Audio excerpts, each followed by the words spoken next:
The Lord of Mages, I ruined the tech tree. This video is purely for entertainment and does not infringe on copyrights or laws. The rights to the novel and image belong to the original author. We do not claim ownership. Don't like waiting and want to listen to this fanfic in full now? Subscribe to our Patreon, where you'll find the best fanfics.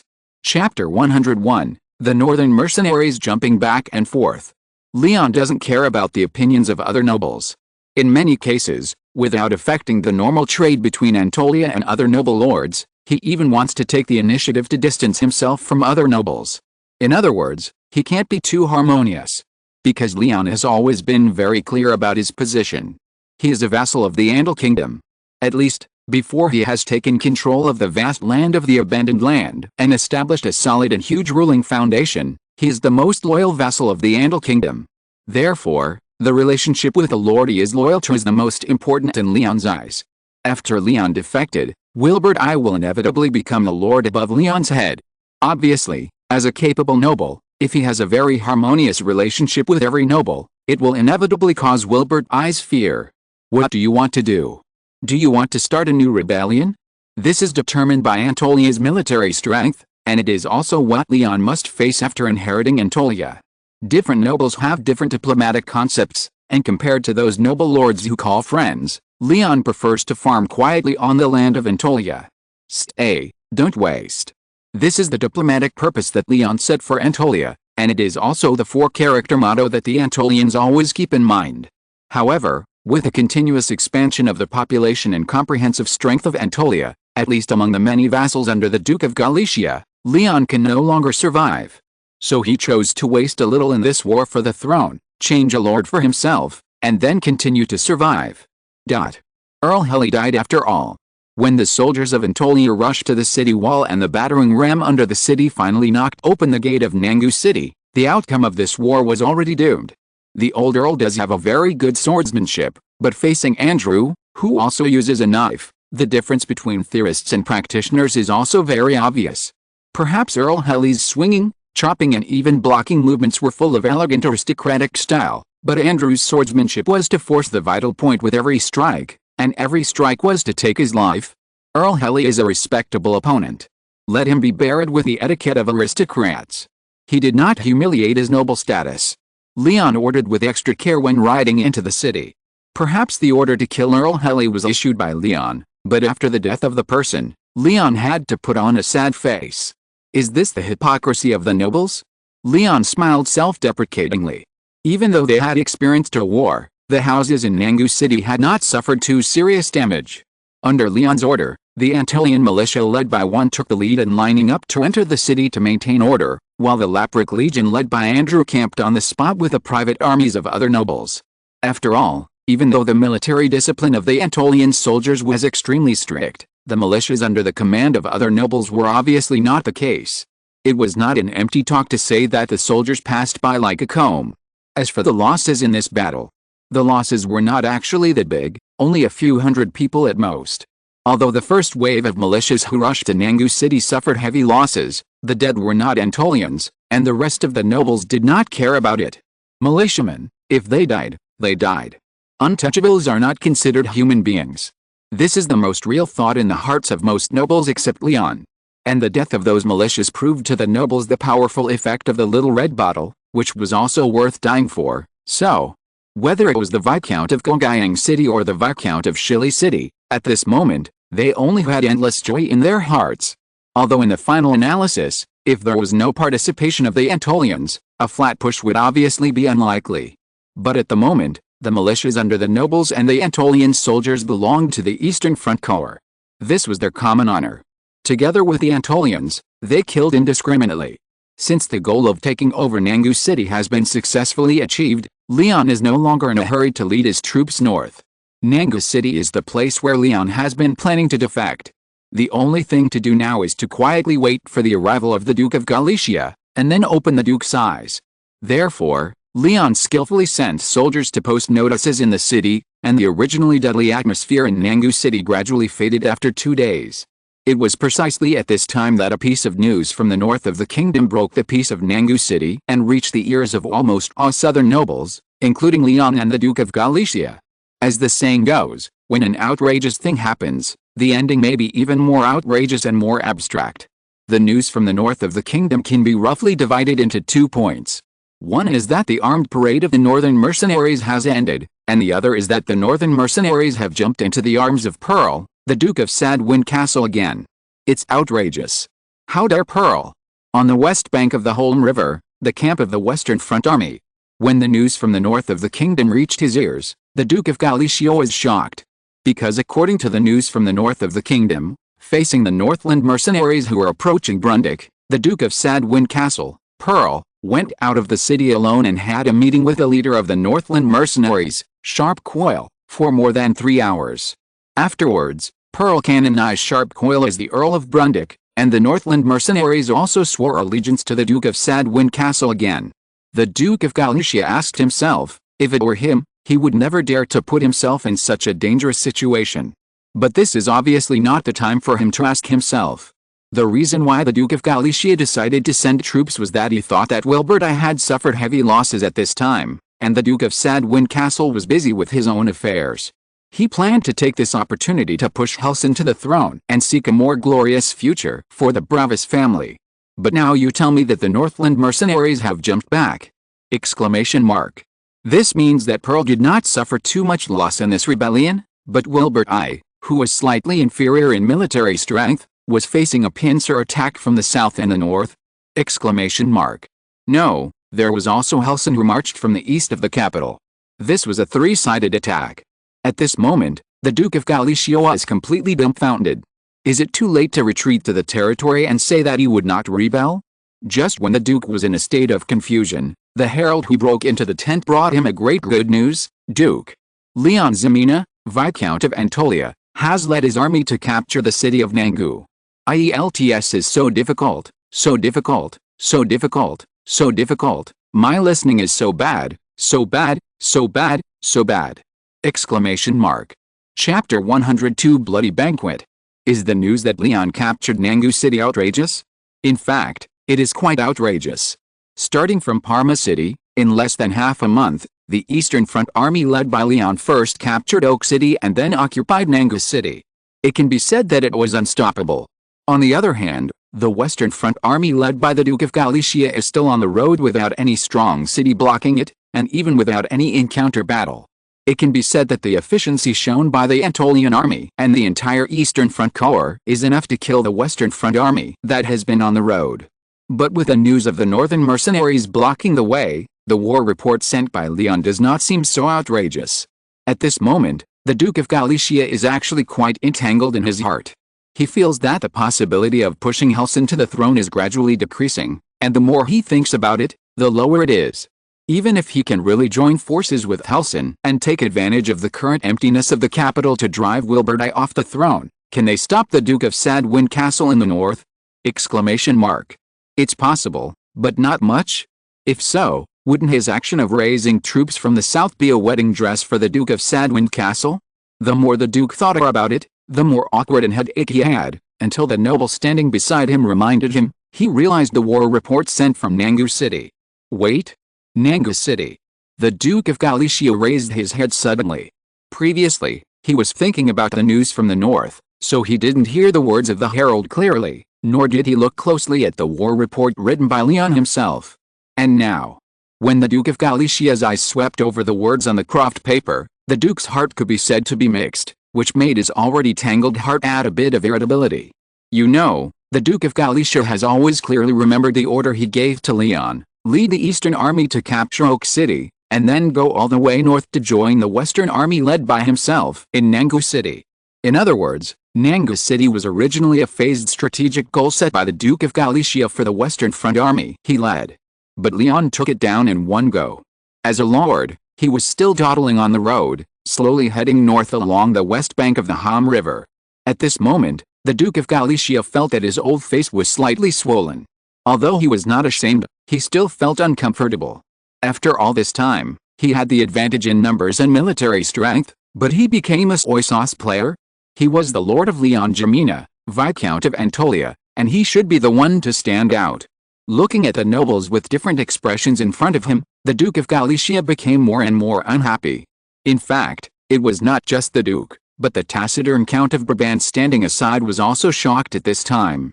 "Isn't it that the Antolians are so fierce?" Exclamation mark. Long before the northern expedition began, Leon sent Kerman to meet with the Count of Brabant. Note, Chapter 90, although no substantial agreement was reached, the two sides had already reached a consensus on not supporting Helson's succession to the throne, nor supporting the Duke of Galicia's northern expedition.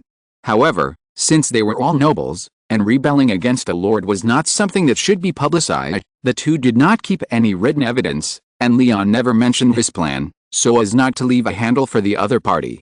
Therefore, Count Brabant has always been pessimistic about whether he can succeed in his rebellion. After all, the Duke is a Duke, and the resources and military power he can mobilize are by no means comparable to those of the lower-level nobles. It was not until the Duke of Galicia appointed Leon as the commander of the Eastern Front Army and cooperated with him to provide and assist that Count Brabant saw a glimmer of hope. However, hope is only hope after all. Before that, the only thing Count Brabant did was to let Viscount Gongayan Cheng and Viscount Shilicheng, who were on good terms with him, cooperate with Leon's decision as much as possible. But now, the fair Antolians actually took over Nangu City without the help of the Duke. This shocked the Count of Brabant and also gradually changed his mentality. Although he didn't know Leon's plan, nor did he know what Leon's plan was, the Count of Brabant knew that the more nobles he could win over, the greater the possibility of Leon's success. At least so far, he and Leon have the same interests, which is to overthrow the Duke of Galicia. The whole army is on the move. We must arrive at Nangu City within 2 days. As the whispers of the nobles in the tent gradually faded away, the Duke of Galicia gritted his teeth and gave an order. "We can't delay on the road anymore. If we continue to delay on the road like this, problems will arise sooner or later under the unrest of people's hearts. It is the nobles' obligation to be loyal to their lords, but if the lords are too lame, many unpredictable things will inevitably happen." In the subconscious of the Duke of Galicia, he didn't care about the northern mercenaries or not. The most important thing at the moment was to quickly join the Eastern Front Army that had occupied Nangu City. You know, in the heart of the Duke of Galicia, the young Leon was a loyal, brave and righteous nobleman. As long as he joined Leon as soon as possible, everything would be fine. So, after 2 days of trekking that made the militias complain, under the mandatory request of the Duke of Galicia, the Western Front Army that set out from Parma City finally arrived at the foot of Nangu City under the pressure of a large number of deserters, and was warmly welcomed by Leon, Viscount of Antolia. "Dear Duke of Galicia, Your Excellency the Duke is tired from the journey. I specially ordered people to prepare a banquet in the castle. I hope Your Excellency the Duke will approve it." Although he had won a series of great victories in Oak City and Nangu City, Leon's attitude was still humble and polite, which made the Duke's originally anxious heart feel much more comfortable. "You did a good job. It was much better than I expected." Hearing this, the young Leon blushed and quickly evaded the question. This is all due to the close cooperation of the nobles.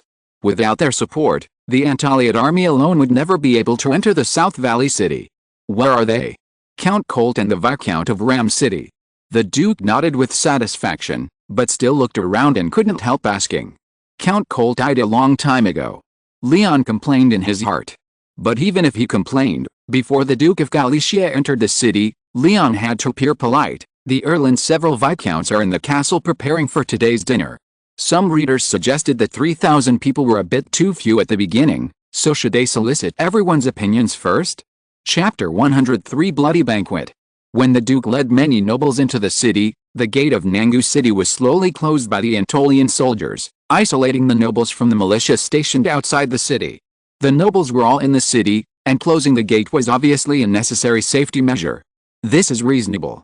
In order to show the majesty of the Duke, Leon had already ordered the Antolian militia to clear the main road leading to the castle. Even in the houses facing the street, loyal Antolian soldiers were arranged. This is also for safety reasons, which is very reasonable. With the death of Earl Heli and the fall of Nangu City, the Lord's Castle located in the center of the city naturally became the venue for this dinner. Countless swaying candles made the castle at night seem like daytime. And draped over the long oak table was a tablecloth woven with moonlight velvet. "Leon?"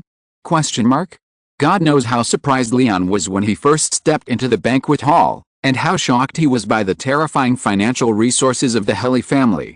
As one of the oldest families in the Andal Kingdom, Nangu City under the rule of the Heli family is located at the transportation hub connecting the central and southern parts of the kingdom.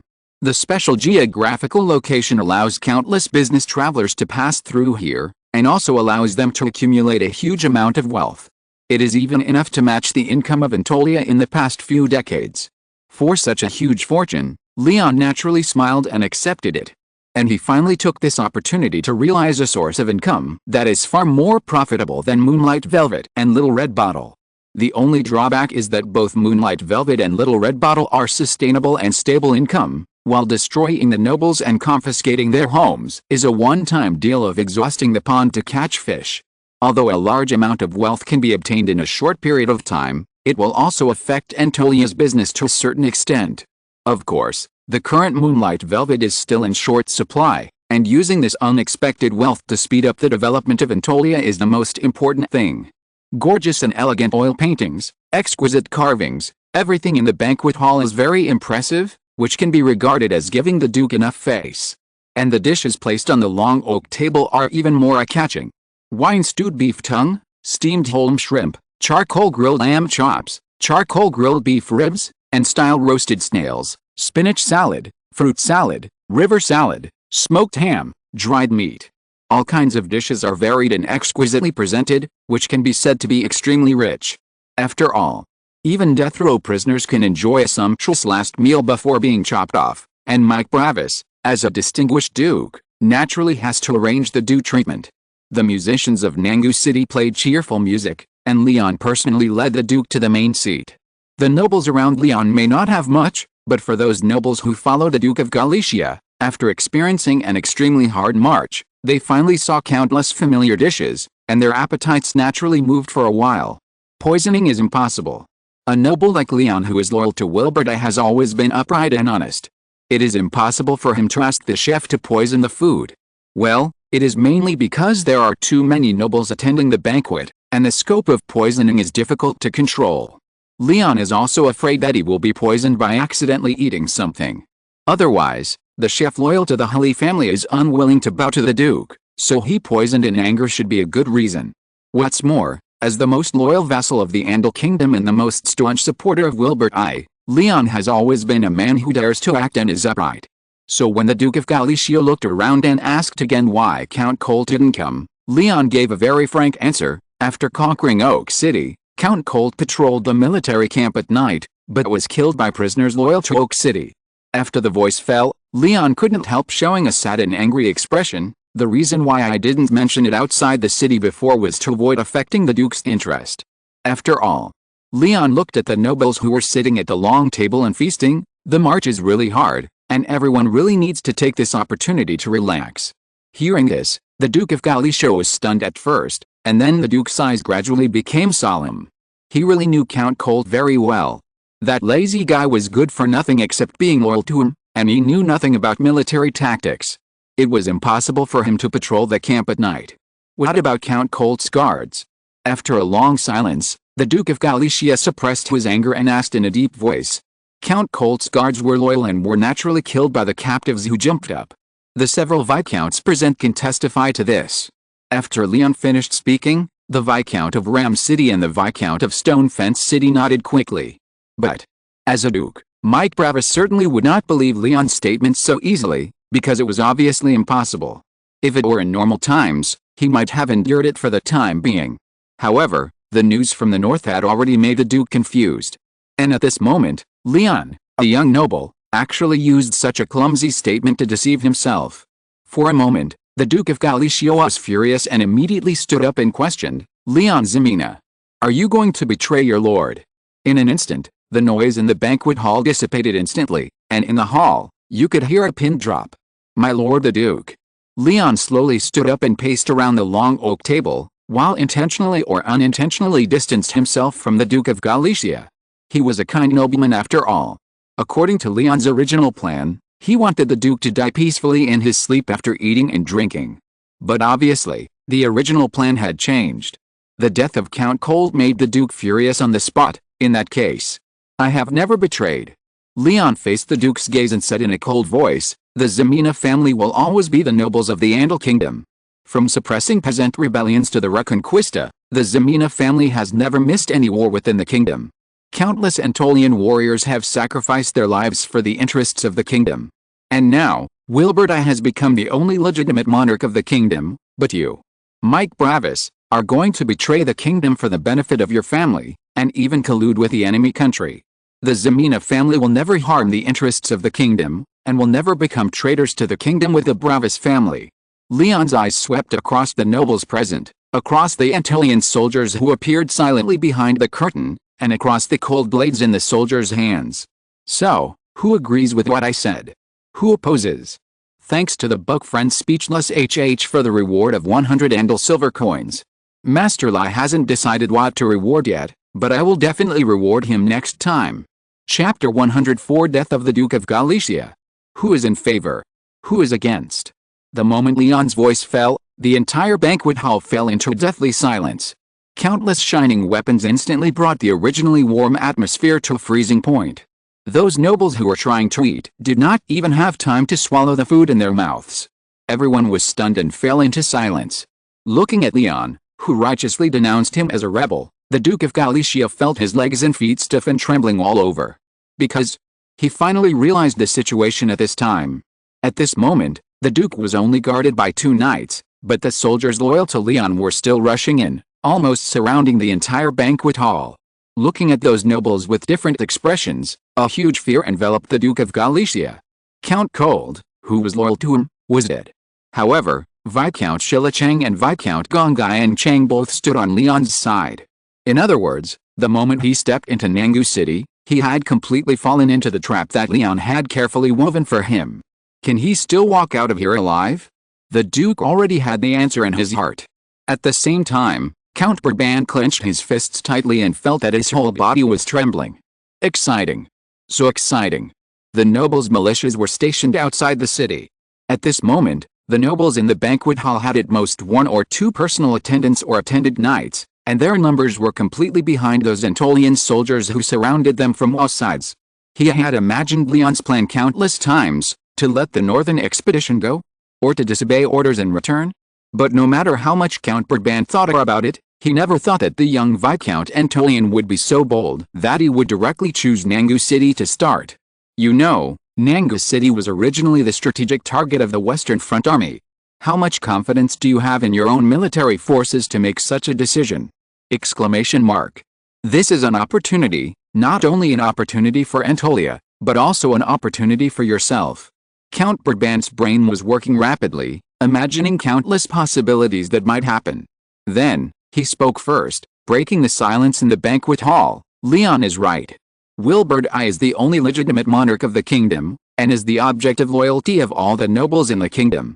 As a vassal of the king, you should set things right and be loyal to the great King Wilbert I.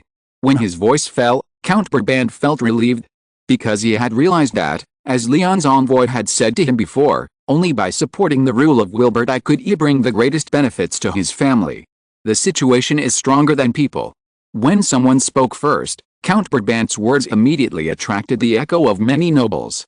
At least, the nobles who were on good terms with Count Brabant immediately expressed their approval of Viscount León Ximena of Antolia and their supreme loyalty to Wilbert I. Even those nobles who had a close personal relationship with the Duke had to express their firm support for Leon, including the relatives of the Bravis family.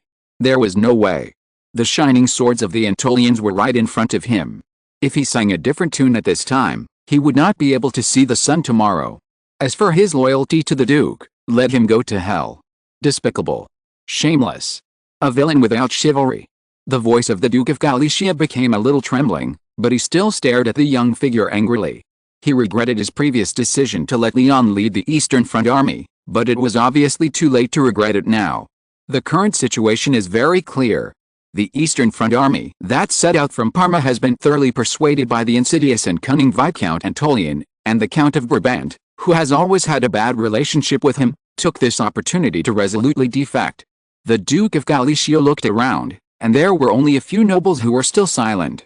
As for the Duke's accusation, Leon was too lazy to pay attention. Isn't it a betrayal that Galicia marched north? Isn't it a betrayal that Pearl fought for the throne? He did it for the kingdom. The banner of the kingdom's interests was raised high, and the statement of loyalty to Wilbert I was extremely reasonable. As for the Duke's curse, it was just the anger and venting of a loser before his death. For the kingdom. León raised the wine glass in his hand and drank it all.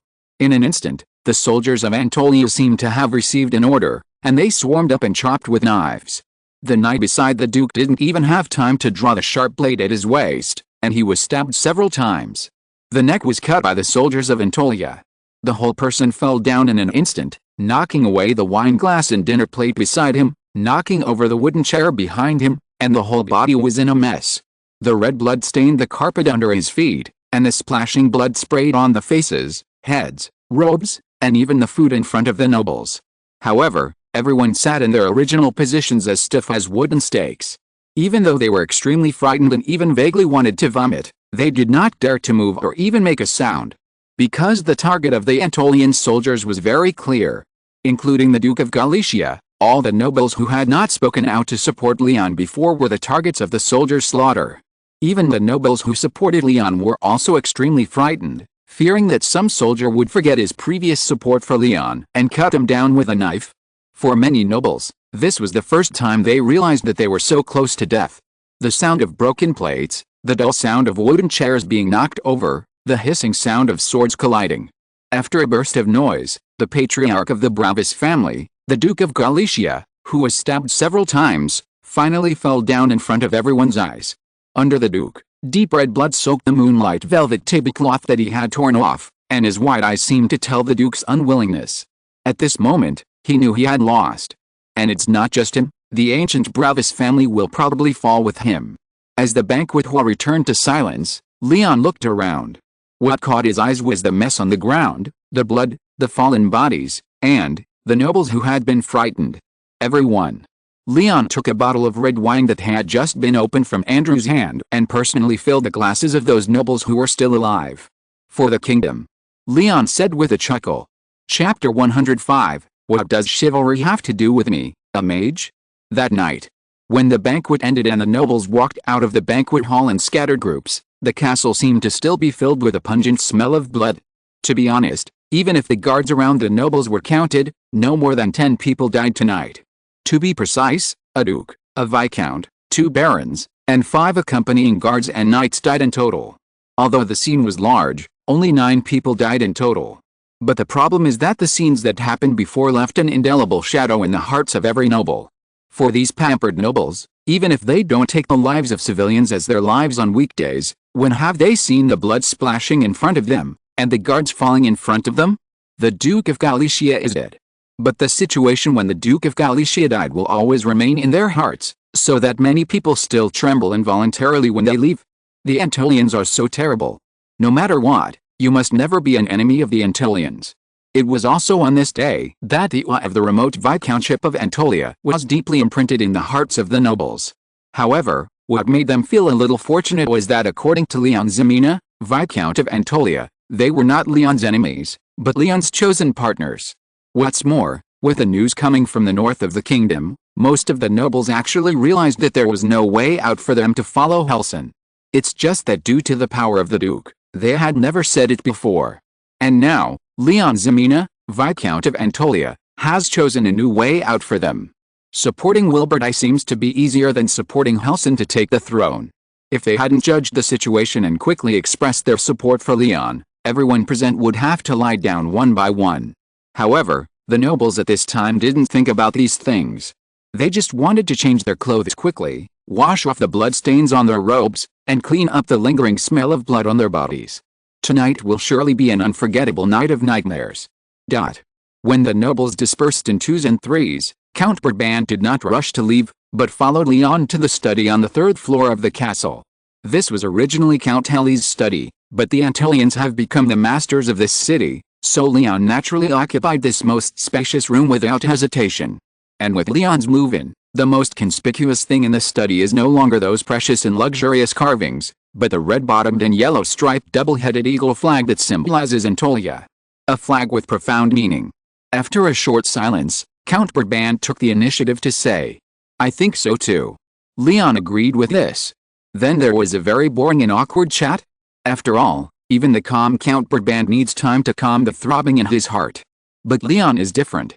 The death of the Duke of Galicia did not cause him any psychological burden. As for the so-called chivalry of the kingdom, what does chivalry have to do with mages? What is the next step, Viscount? Although he is a count, after tonight's banquet, Count Brabant has already recognized the situation and put himself in a very correct attitude, because he knows clearly that even if he has not contacted him in advance, Leon can realize his plan with those fierce Antolian soldiers. The capital.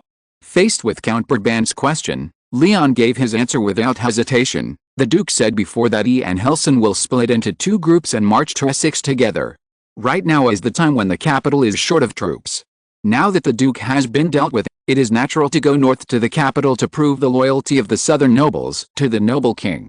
After all, this is a great achievement of timely assistance. Count Brabant pondered Leon's metaphor and felt it was very appropriate. After a long period of repeated jumping, the Northland mercenaries returned to the Duke of Sadwine Castle.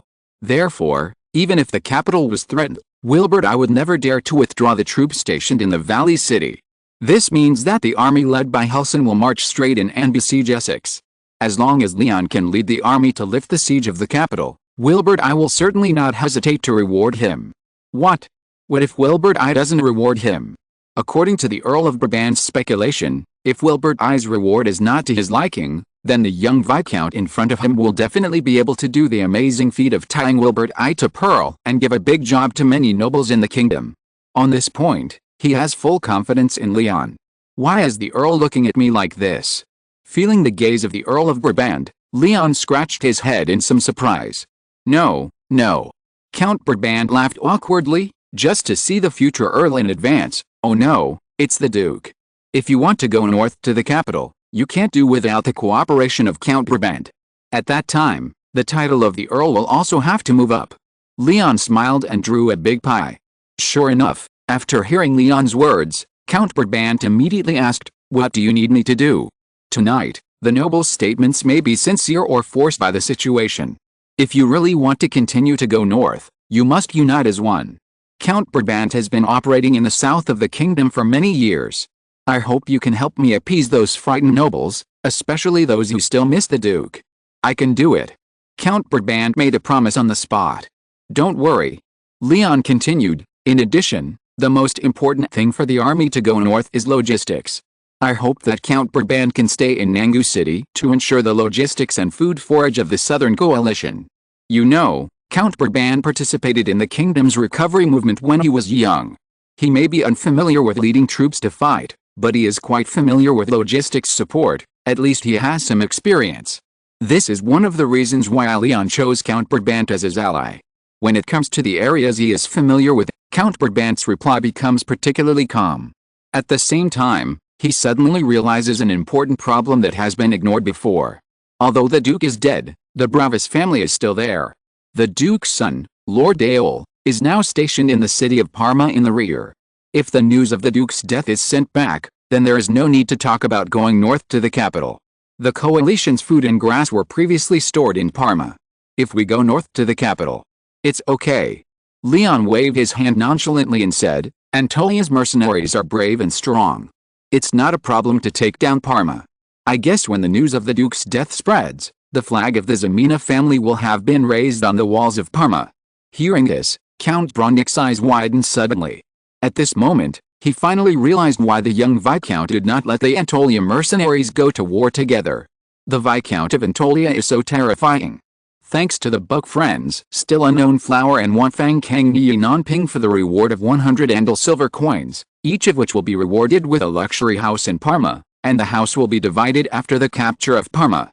Chapter 106, Attack of Antolia. Stein was very excited, especially when he led the Antolian caravan and finally stepped into the territory of the Duke of Galicia. Stein's heart was filled with an uncontrollable excitement. As the head of the Antolian mercenaries, that is, the head of the Antolian mercenary group, this was the first time he received such an important task from his lord. Conquer the city of Parma. Although the order left by Leon before going north was only a short sentence, Stein knew clearly how heavy the burden on his shoulders was. Can his lord go north smoothly? Can the worries of the Ximena family be eliminated smoothly? At this moment, these extremely important things for Antolian all depend on Stein. As Aaron said when Stein led the caravan out of the city, No matter how much sacrifice was made, the plan to raid the city of Parma must not fail. As long as the city of Parma is captured, the wealth accumulated by the Bravas family for generations will be available for anyone to pick up. As long as the city of Parma is captured, the name of the Ximena family will be known to everyone in the southern part of the kingdom. This heavy trust alone is enough for Stein to repay. Since Leon took over the title of Viscount of Antolia and the identity of the patriarch of the Ximena family, God knows how anxious the Antolia mercenaries are. Laprit Corps, Antolia Militia. The establishment of new troops and the serious internal circulation of Antolia's military forces have squeezed the scope of authority of Antolia mercenaries to a large extent. The reclamation of the Southwest Highlands, the clearing of the mountain people on the border. These things that should have been done by Antolia mercenaries have now become the tasks of other legions and the military merits of those recruits. However, the Antolia mercenaries, who had always been famous before, only receive the task of escorting merchants. It is easy, but the feeling of not being valued is really not good. Before this, Stein was not aware of Leon's painstaking efforts. It was not until that day when Leon told him his plan and expectations for the Antolian mercenaries that he finally realized how big a job his lord was going to do. And he, Stein, the new leader of the Antolian mercenary group, will also receive an awe-inspiring honor for this. It must be said here that the Antolian people's sense of confidentiality is still quite good. It was not until the caravan set off from Antolia that the mercenaries, who had been idle for a long time, learned the real purpose of this trip from Stein. When they heard the orders from Stein, the mercenaries seemed to be excited. The value of mercenaries can only be reflected on the battlefield. In order to make this raid plan foolproof, Aaron even selected a lot of good players from the Antolian people and the surrendered mountain people, and handed them all over to Stein to command. Therefore, this caravan with a total of nearly 1,000 people was the largest military operation led by the Antolian mercenaries without Leon's personal command. The goods originally loaded on the carriages used to carry moonlight velvet were all turned into sharp weapons, covered with a layer of cloth. Except for the large size of the caravan, there was almost no difference. Therefore, the road from Antolia to Parma was very smooth, and the soldiers of the Bravas family who were standing at the gate of Parma didn't think there was anything wrong.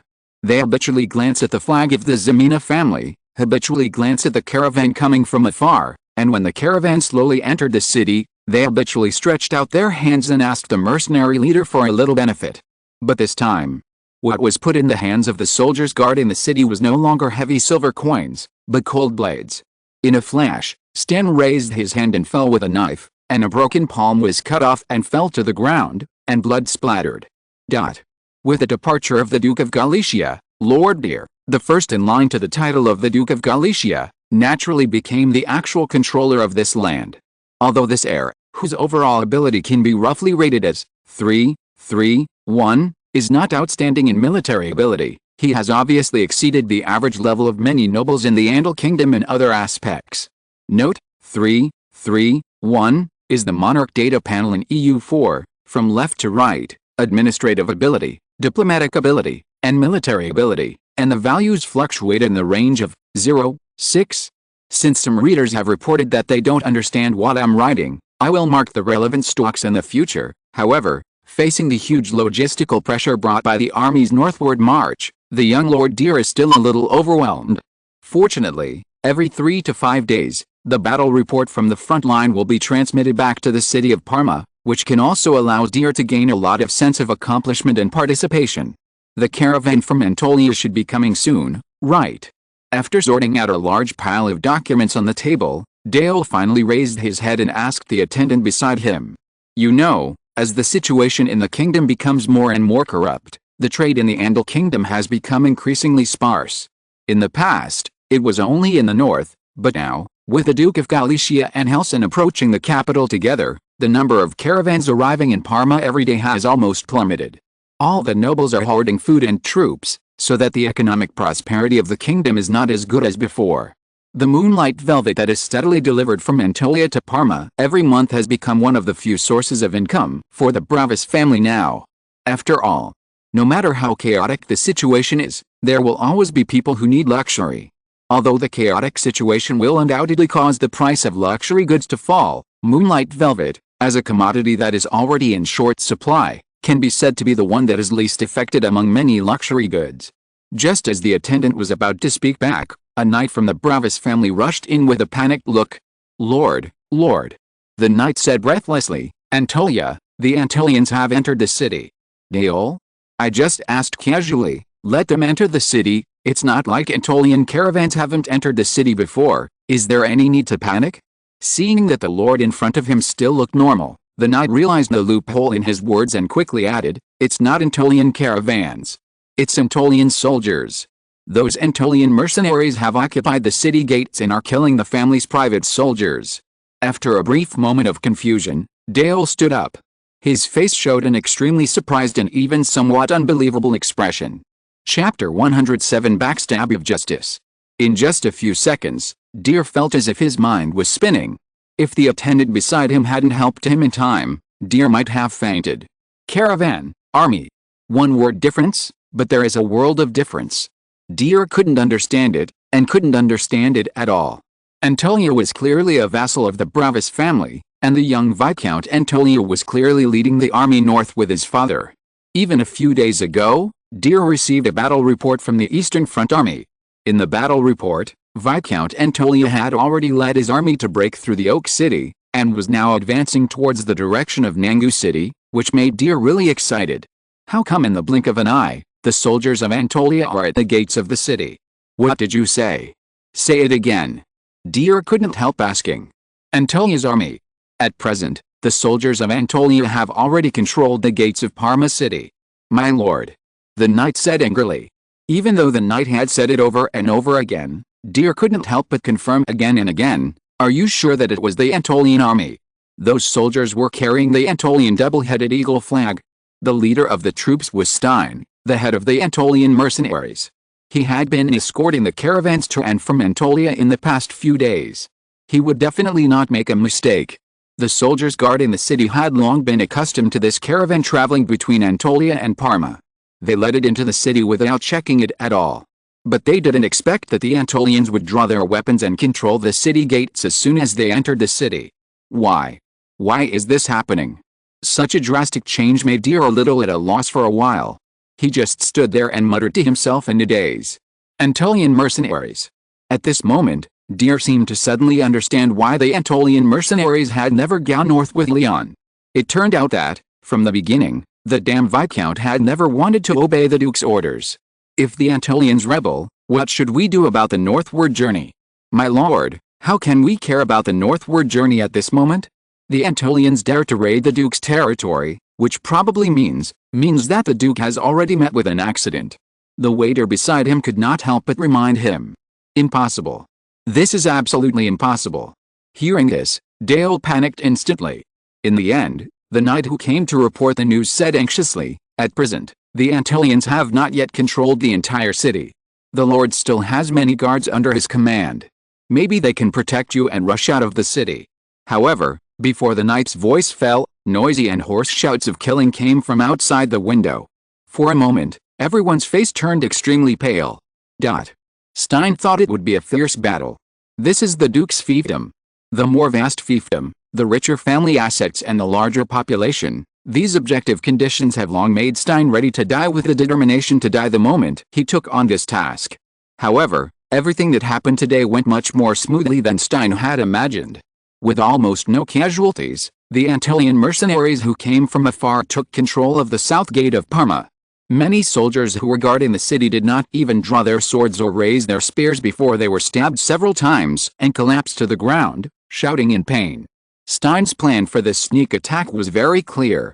It had to be fast and tough. The first thing to do was to control the gate of Parma and trap the soldiers and clansmen of the Bravis family. If it were any other day, Stein would definitely not dare to do this. But the problem was that the Duke of Galicia who went north took away most of the combat-capable soldiers in Parma, so that the defenders in the city were either the old, weak, sick, or the militiamen who had just been recruited, and they had no power to fight. Not to mention military training, a large part of these people have never even touched a weapon. They are just show-offs. At most, they stand guard at the city gate and collect city taxes. When the real fight starts, their weakness will be exposed in an instant. The soldiers of Antolia have just killed a few militiamen, and many of them have already fled. Even the mercenaries of Anatolia are a little confused. How come even the soldiers under the Duke are like this? Exclamation mark. However, although everything went smoothly as if in a dream, Stein still carried out his battle plan truthfully. The first step of controlling the city gate has been completed. The second step is naturally to pay special attention to key areas. For example, there is no need to send troops to the slums near the city wall. The poor people who could only hope to have a full meal had no chance of stopping the Antilians. At the moment when the shouts of killing came, almost all the poor people hid in their dilapidated houses, fearing that they would be chopped down by these vicious mercenaries. So after completing the control of the city gates and walls, the Antilian mercenaries rushed towards the Lord's castle in the center of the city from all directions like wild horses. It was in the Lord's castle that the Antolian mercenaries finally encountered a decent resistance. There were indeed many knights left in Parma. But how could those knights who walked out of the competition be the opponents of the Antilians? In addition, the Antilian soldiers had an advantage in numbers. In just a few rounds, the so-called elite knights had been defeated again and again. And the most intuitive feeling these knights brought to the Antolians was not the solid swordsmanship, but the solid armor on them. After all, the foundation of the Bravis family was there. Compared to the cloth armor on the Antolian soldiers, the armor on the knights weighs dozens of kilograms. Even the Antolian mercenaries have a little difficulty in starting. However, for Stein, who has the shadow blade in his hand, those sturdy armors are like paper. With just a glance, the enchanted longsword in Stein's hand is enough to penetrate the knight's most proud breastplate. From the first floor of the castle to the third floor of the castle. After suffering heavy casualties of dozens of people, the Antilian soldiers finally broke through the siege of the knights and found the lord who had been trembling with fear in the lord's kitchen under the stairs. "Lord dear." Stein grinned and showed a playful smile. Thanks to the book Friend's still unknown flower for bribing Master Lai with 100 Andal silver coins, it was decided to grant the privilege of exemption from military service for 1 year. I have a headache, go to sleep, good night everyone. Chapter 108 Make a Fortune. When Stein's weapon was against the lord's neck, a yellowish indescribable liquid uncontrollably soaked the noble robe on Deer's body, filling the already cramped room with a faint fishy smell. However, just when Deer closed his eyes tightly, thinking that he would be killed by the Antolian mercenary in front of him like the others, Stein took back the blade against his neck. He is not dead. These brutal Antolians did not seem to intend to take his life. When the cold blade was removed from his neck, Deer trembled and opened his eyes, with a flash of joy of surviving a disaster. Deer needs to die, but he must not die at the hands of the Antolians. This is the original words that Leon specially asked someone to bring to Stein. In the process of going north, Leon has killed many nobles. In Oak City, he killed Count Cold, and in South Valley City, he even killed the Duke of Galicia and several other nobles. Even if Leon wanted to eliminate the trouble forever, he was still a noble of the Andal Kingdom after all. He had to consider the international outlook to avoid causing surprise to his friends. So, Leon planned to let Count Brabant do the task of eradicating the Bravis family. You know, unlike Leon, who chose to defect completely out of consideration for interests, the family of Count Brabant and the Bravis family are enemies. After returning to Parma, Count Brabant will naturally let the Duke's family have a happy ending. After all, the infamy cannot be borne by Leon alone. As long as everyone's hands are stained with the blood of the nobles, it is equivalent to having no blood at all. After hastily ordering his soldiers to detain and imprison de Orkson, Stein immediately led a large number of people to search the underground vault of the Bravis family. Killing the nobles without confiscating their homes is equivalent to a waste of time. Under the influence of Leon, the mercenaries of Anatolia attached great importance to the work of confiscating the treasury.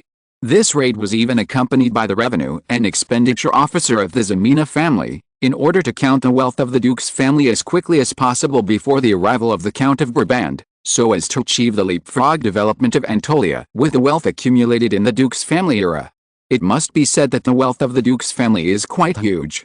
As a huge family that has ruled the city of Parma for decades, the wealth of the Bravis family is enough to be described as a carload of buckets. Especially when Stein ordered his mercenaries to break open the door of the Duke's family's treasury, under the illumination of candlelight, countless golden escudos shone, and mountains of gold coins immediately came into everyone's eyes. There are so many gold coins, and Andal silver coins are countless, almost piled up on the ground randomly. Every step inside will step on a stack of silver coins, and a crisp sound of metal collision can be heard. In addition to these gold and silver coins, there are even many precious gems that are crystal clear and exude dazzling colors, which directly blinded the mercenaries' titanium alloy eyes. If Antolia has these wealth, why worry about not being able to develop? Even the revenue and expenditure officer next to him was almost stunned on the spot, and couldn't help but exclaimed. Everyone is bare-chested, and you are not allowed to steal a penny. With this money, Antolia's prosperity is enough to rival the capital. After a brief shock, Stein said immediately. Yes. The mercenaries of Antolia answered in unison. This is the difference between Antolia's mercenaries. If it were the northern mercenaries under the command of Duke Pearl of Sadwind Castle, it would be a miracle to just intercept half of it, and there might be another armed march directly to Brundick. But the Antolians are different. No one doesn't love money, but the Antolians have their own bottom line and ethics. They live in that remote, barren and dangerous land. Although the Ximena family is the lord of Antolia, they are also the guardians of all Antolians. When the hounds come in the year of the jackdaw, only unity can survive. This has also created the traditions and character of the Antolians that are completely different from those in the interior of the kingdom. So, just as Leon has great trust in the Antolians, the Antolians are also grateful to the Ximena family. They may be tempted and jealous, but they have no doubt that these money can play an extremely huge role in the hands of the Ximena family. What's more, the mercenaries of Antolia also believe that in the face of such a large amount of wealth, their generous lords will certainly not be stingy with rewards, and the rewards obtained in an open and above-board manner are obviously more enjoyable than the money obtained by petty theft. Stealing has always been despised by the Antolians. As the shirtless Antolian mercenaries began to decorate the huge amount of gold coins in front of them, Stein continued to walk towards the depths of the vault. Precious and gorgeous paintings, exquisite sculptures, manuscripts written by the Pope, exquisite jewelry necklaces. Countless precious treasures appeared in front of Stein, shocking him speechless for a while. However, shocked as he was, compared to these precious luxury goods, the neatly stacked standard weapons of the Andal Kingdom were what Stein envied the most. Heavy armor, sharp blades, wide bows and arrows. Looking around, there were nearly 100 knight armors alone. If all of them were equipped on the Antolian mercenaries, it would be enough to raise the combat power of the mercenaries by several levels. If his lord agreed, Stein would dare to go to the kingdom's most elite knights to hedge. Among these neatly stacked standard weapons, Stein even saw an ancient battle armor engraved with gorgeous patterns. It was not only extremely light and thin, but also its forging craftsmanship was so exquisite that it would make the most famous dwarf craftsman ashamed. Just a casual glance would make it difficult for people to look away.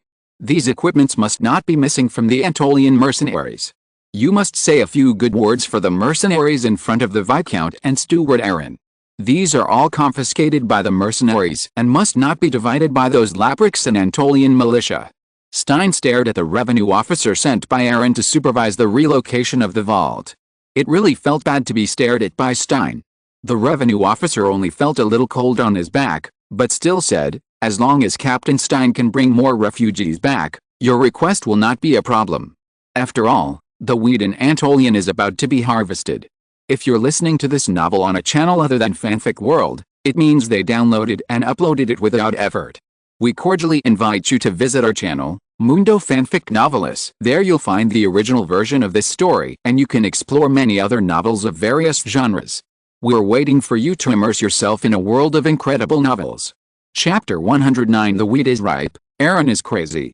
The wheat in Antolia has indeed reached the harvest season. Leon responded to the Duke's order in early June and led the Antolia militia and Labric warriors to march north. Then he marched north, conquered Oak City first, and then Nangu City. Now he is waiting in Nangu City to defeat the Duke of Galicia, who originally wanted to rebel. It has been nearly a month. Therefore, as early as when Stein led the Antolia mercenaries to set out from the Thorn territory, Aaron made important supplements to the finishing work after the capture of Parma City. The first of them was to bring more refugees back. A few months ago, when Leon led his army to rescue Greywater Castle, which was invaded by the Plateau Hounds, the Viscount of Antolia redefined what refugees were. And now, Aaron has made a very reasonable explanation of the concept of refugees based on Leon. Although there was no major damage in Parma City, but the Duke is dead. The Duke is dead, Deer is imprisoned again, and Parma City has become a no man's land? If the lords were gone, wouldn't all the civilians and serfs living in the city become refugees? This logic sounds very reasonable at first glance, and it is also very reasonable if you think about it carefully. After all, although the city of Parma is now controlled by the Antolians, this is only a temporary occupation. When the war is over, only Wilberta can decide the final ownership of the city of Parma. Therefore, the principle of the Antolians is to grab as much as possible and strive to make the best use of it. Both people and money are emptied out. Don't worry. The Antolian mercenaries have already collected refugees in Greywater Castle once, and there are still some experiences to follow. Faced with the conditions set by the revenue and expenditure officer, Stein immediately promised with a solemn oath.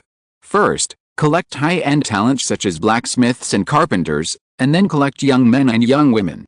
The Antolian mercenaries are really familiar with the entire set of business processes. Antolia. When Stein led the mercenary corps to raid the city of Parma, the development of Antolia, or the entire Antolia region including the Thorn territory and the southwest highlands, did not stagnate. Under the auspices of Aaron, a new batch of settlers were already on their way to the mining town, and warm stones, iron ore from the southwest highlands, and red smelly grass from the abandoned land were also continuously transported to the Thorn territory. Since there was no business in the Antolia region, the current chaotic situation in the kingdom did not actually have any significant adverse impact on the development of Antolia. On the contrary, since Leon and Stein took away nearly 2,000 soldiers, the food pressure on Antolia was reduced sharply. After all, during this northward journey, the impoverished and food-deficient Antolia was just an ordinary little pitiful person who only needed to be responsible for providing people. As for the rest of the logistical supplies and military supplies, they were all provided by the Duke of Galicia and other nobles in the south of the kingdom. But that was in the past. Now, Antolia will never be short of food again. Standing at the edge of the farmland, Aaron felt particularly excited. Looking around, the vast fields were an endless expanse of golden color. The warm breeze blew over the plump ears of wheat, creating layers of waves in this eye-catching field, like a golden ocean with the waves. After several months of careful cultivation, the thin stalks of wheat seemed to be unable to support the heavy ears of wheat. They all hung their heads, as if emitting the aroma of wheat. Aaron had lived in Antolia for so many years, and had never seen such a scene. Not only him, but even those who went to the fields to cultivate themselves were also amazed at the results of their labor. Antolia has always had arable land. But because the land was too poor, the agricultural harvest in Antolia was always not ideal, so that in the past years, even the most basic self-sufficiency was a luxury. But now, everything has changed. Or rather, everything has changed since the young Leon took over the title of Viscount of Antolia and took over this vast fiefdom. Until this moment, Aaron still clearly remembered what he thought when his lord first took out a black oil generation technique. Shocked? Excited? Excited? None. More of it was doubt and disbelief. After all, in Aaron's view at the time, the Viscount's thoughts were too incredible. For so many years, the land of Antolia has always been like this. Moreover, looking at the Andal kingdom and abroad, the black oil generation technique mentioned by Leon is unheard of. Although the moon mushroom trees cannot be said to be everywhere in Antolia, they can be seen basically everywhere. Can the powder of the moon mushroom improve the land? Aaron has always had reservations about this. The reason why he agreed was entirely because Leon had just taken over and did not want to disobey the young Viscount. But what he did not expect was that Leon's next move was completely beyond his cognition. When the land compactor made its first roar under the drive of the Warmstone, Aaron's entire worldview seemed to have suffered a heavy blow. Then, Darkland appeared outside the Thorn territory, and cultivated farmland replaced the barren wilderness. And now, the plump ears of wheat are announcing to everyone the arrival of a new era, announcing that Antolia will completely get rid of the embarrassing situation of relying entirely on imported food. Even though Aaron has done sufficient psychological construction and made full psychological preparations during this period, he still can't help but stand there every time he stands on the edge of the golden wheat field in front of him. Harvest. After taking a deep breath, Aaron finally said in a deep voice. As the voice fell, the eager people immediately waved the sickles in their hands.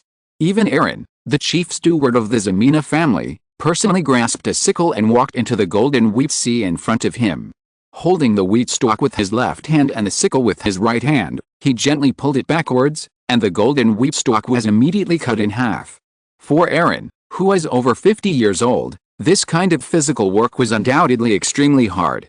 However, when he could not wait to peel out a golden grain of wheat and put it into his mouth without hesitation, Aaron only felt full of joy. This is the food grown by the people of Anatolia. Chapter 110 Siege of the Capital. The wheat in Anatolia ushered in the first bumper harvest in history. When the news from Anatolia was rushed to the front line of the northern expedition, the young Viscount of Anatolia was also excited, even though he could not see it with his own eyes. Although Leon had long anticipated the changes that the black soil could bring to Anatolia, the predictions might be biased after all.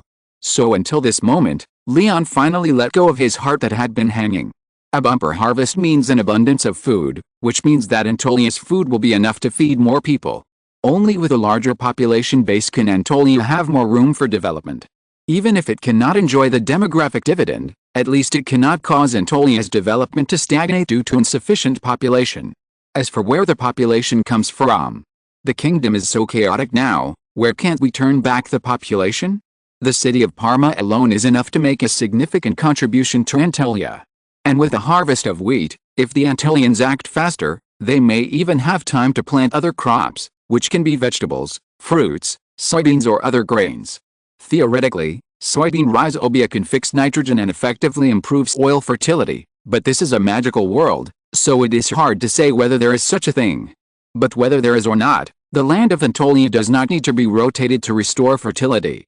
Because the black soil of Anatolia is a magical creation born under the action of multiple factors such as black soil generation, land compactor and moon mushroom powder, it is really impossible to guess with common sense. The increasingly corrupt domestic situation in the Andal Kingdom will inevitably make this year a year of extremely scarce food, and there is no need to consider the issue of soil fertility so early. It is certainly okay to have foresight, but it is equally important to combine it with reality. For example, the good news from Anatolia is certainly exciting, but the most important thing at the moment is obviously the war on the front line. Count Brabant has set off south yesterday to count the food and grass stored in the city of Parma. Both Leon and Count Brabant are smart people. As the most influential living southern noble besides the Duke of Galicia, Count Brabant knew very well that if he continued to follow Leon to the north, whether he wanted to or not, there would always be nobles who would push him in front and try to use his name to influence Leon's decision. Since he had reached an agreement with Leon on many aspects and became a small group with common interests, Count Brabant simply chose to stay in the rear. In this way, he could not only preside over the transportation of logistics and food, but also let Leon let go. If everything goes well, it would not be a problem to become a marquis or even a duke. In these days, Leon was not in a hurry to go north, mainly for two things. One was the supply of the little red bottle. Before this, the Eastern Front Army led by himself had about 4,000 people. Excluding 1,200 Anatolian soldiers, the actual use of the little red bottle was not too much. But the problem is that with the Eastern Front Army and the Western Front Army originally led by the Duke, the total strength of his troops has expanded to nearly 20,000. It's really too much to supply. The production of magic potions also costs money, and now with the Viscount Guangayang City and the Viscount Shili City acting as the vanguards of magic potion sales, plus the profit sharing promised by Leon, the nobles of the coalition naturally wrote down the IOUs very happily. Of course, this is not because the nobles are worried that Leon will trip them up on the battlefield, but out of the firm belief that they will contribute their own strength to the smooth northern expedition. The second is to take this opportunity to sort out the intricate interest relationship between the southern nobles, and integrate the original two armies on the eastern and western fronts into a southern coalition that can go north together. This is by no means something that can be sorted out with a few orders. After all, the dirty facts between the nobles are really endless. If two nobles who don't get along with each other are put together, let alone fighting, it would be a blessing if they don't hold themselves back.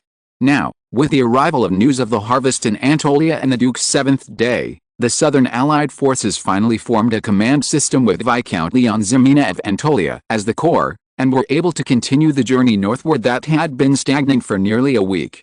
Todd briefly explained the current situation to the nobles present. In the military camp outside Nangu City, the nobles from the south gathered together. According to the news from the front, Helson's ability to lead troops is not much better than that of the Duke of Galicia. The private army of nobles from the eastern part of the kingdom has a total of more than 30,000 people. It is expected that they will cross the Golan Mountains and reach the foot of the capital in 2 days. Leon nodded, and his sharp eyes swept across the nobles present. You have all heard what Todd said just now. Helson's army is only 2 days away from the capital Essex. The capital is empty now. If Helson really conquers the capital, then the merit of suppressing the rebellion in the south will slip away from your hands. So, within 5 days, no matter how difficult it is, the Southern Coalition must reach Essex. Whoever drags the coalition down will be the sinner among all the Southern nobles. Leon said decisively. Hearing this, the nobles present, although somewhat flustered, said yes without hesitation. Seeing this, Leon nodded with satisfaction. The death of the Duke of Galicia a few days ago had already left an indelible mark on Leon in the hearts of many nobles, and Leon was also happy to go with the flow and took this opportunity to build his personal IP in depth, establishing his tough, decisive, and daring image. The effect was very significant. Facing the orders he issued, all the nobles present, whether they were earls or viscounts, had to take them seriously and not dare to be careless. The royal capital. When the nobles left one after another, Leon's eyes were always fixed on the map hanging in the tent, revealing a solemn look. The reason why he asked the Southern Allied forces to arrive within 5 days was entirely because this bloated army would take at least 5 days to arrive, but the question was, could Wilbur I really hold on until he arrived? Leon was actually a little confused about this. I hope the drunkards in the royal capital can hold on a little longer. Leon thought so. Otherwise, he could only choose the worst strategy, which was to kidnap Helson and surrender to Pearl. The capital, Essex. When the news that the enemy army appeared in the east of the capital reached the palace, the order in the capital had already fallen into great chaos. Theft, robbery, $0 shopping. Taking advantage of the chaos in the capital, countless guys who usually hid in the shadows jumped out one after another, adding a lot of trouble and disputes to this capital that should have been solemn and dignified. And the rumors that were suppressed with great difficulty before, also became rampant again with the siege of the capital, filling the hearts of all the civilians living in the city with panic and fear. After all, in order to exaggerate the evil deeds of the rebels, Pearl's northern mercenaries almost became a basket, stuffing all the scandals such as massacre, indiscriminate killing, robbery, rape, etc. into it. Although the siege was not by the northern mercenaries but by the Eastern Legion under Helson, it was enough to make the civilians feel extremely frightened. How could they know the twists and turns between the nobles, and how could they know the differences between the different rebels? Food prices soared, and business declined. Panic gradually spread among the people, so that this city, which should have been well-fed, was actually in a famine, and even murdered for a bag of food. And it was not just the civilians in the capital, the palace was also in chaos. Not long ago, the news of the rebellion of the Duke of Galicia had just been reported. And now, the eastern nobles of the kingdom who were loyal to Helson actually stationed their troops outside the capital, making Wilbur I's already shaky throne even more unstable, and caught him off guard. At this moment, although Wilbur I's regime could not be said to be surrounded by enemies, it could basically be said to be half-buried. The situation is quite critical. Because just as Leon had expected, in order to stabilize the situation in the north, Wilbur I even drew most of the elite from the Kingdom Knights Guard in the capital to rush to the north, so that the capital is now extremely empty. The king certainly knew that this might reveal his ambitions to his third brother, who is already eager to make a move, but Wilbur I had no choice. However, the only thing Wilbur I did not expect was that Helson's move would come so quickly. How many soldiers are there in the capital that can be dispatched? Wilbur I asked in a deep voice at the urgent meeting of the emperor. There are still more than 3,000 people. Silverburn, the minister of the seal, gave the answer. Enough. Perhaps the difficult situation aroused the blood in Wilbur I's heart. At this time, he was not as angry as before, but seemed unusually calm. The army under Helson's command is far inferior to the rebels in the north. This is at least much better than being besieged by the northern mercenaries. Wilbur I gave his own explanation. In fact, including Wilbur I, everyone knew very well that in addition to the current eastern nobles, there was a rebel army led by the Duke of Galicia in the south not far away, moving towards the north. However, now is obviously not the time to consider these. At present, only by defending the capital can there be a possibility of turning the tables. Will there be reinforcements? No one knows, but holding on and waiting for help is the only way out at the moment. First of all, we must stabilize the situation in the capital. Wilbert, I said in a deep voice, Silverburn, you lead the palace guards to patrol the streets in person. If there are people who create chaos and disobey orders, they will be killed on the spot. In addition, all grain stores in the capital will be closed, private grain transactions will be prohibited, and people will be arranged to distribute grain every day. Yes. Upon hearing this, the Minister of Seals quickly stood up and accepted the order. Regardless of whether they are civilians or serfs, recruit all the young and strong men in the city. After a moment of silence, Wilbert I hardened his heart and gave an order in a deep voice, give them money, 10 andal silver coins per person per day. In addition, every person killed will be rewarded with 20 andal silver coins. They will be paid as long as they can hold on. Not counting other rewards, 10 andal silver coins per day is twice the price of a mercenary for 1 day. If so, the daily expenditure may be thousands of escudos. The cheek of the Minister of Seals twitched and said hesitantly. Wilbert I certainly felt distressed, but he knew that this was obviously not the time to feel sorry for money. With less than 3,000 soldiers, it is impossible to defend the capital, so send. Wilbert I said without hesitation. It must be said that Wilbert I's decision was quite correct. There are indeed not many soldiers in the capital, but there are many civilians. Since the civilians were afraid of the possible atrocities after the enemy broke into the city, they simply used the power of money to get the civilians to go to the battlefield. You know, according to the military system of the Andal Kingdom, it is normal for free people to prepare their own weapons and serve on time. Therefore, many people's homes have cloth armor and weapons prepared according to the requirements, and Essex, as the most populous city in the Andal Kingdom, can still gather some manpower if they gather together. And the fact is the same. With thousands of civilians living in the capital climbing up the city wall, the defense line that was on the verge of collapse under the enemy's attack finally became a little more stable. Although the losses were extremely huge and it was still shaky, it was not so fragile that it collapsed at the touch of a button. Moreover, under the temptation of money, even the civilians who had never been trained seemed to burst out with amazing fighting spirit. It wasn't just the free folks who had weapons and cloth armor. The addition of the serfs armed with plowshares, dung forks, and even black bread as the defenders of the city also made it difficult for Helson's army to advance. The soldiers outside the city were firmly blocked outside the towering walls of the royal capital, causing Helson's army to suffer great losses. Damn it! When will Mike Bravis arrive? The solidity of the royal capital was completely beyond Helson's imagination, and the slowness of the Southern Alliance made Helson extremely angry. During the few days when he ordered the soldiers to attack the city with all their strength, the huge losses suffered by his army made Helson send out cordial greetings to the Duke of Galicia, who had not arrived yet. Until the morning of the 4th day. When the Southern Alliance finally appeared in the south of the royal capital, Helson finally showed a knowing smile on his face. He felt that it was stable now. Close the chapter. There is no more today. The main reason is that the odd-numbered chapters are too awkward to read. It's more comfortable to have even-numbered chapters. Chapter 111 hit our teammates hard. When seeing the spirited Southern Allied forces finally arriving, Helson's face suddenly showed a trace of obvious joy. After all, in order to achieve the effect of the sneak attack, although the Duke's first 7 days had passed, at Leon's request, the Southern Allied forces still flew the banner of the Duke of Galicia.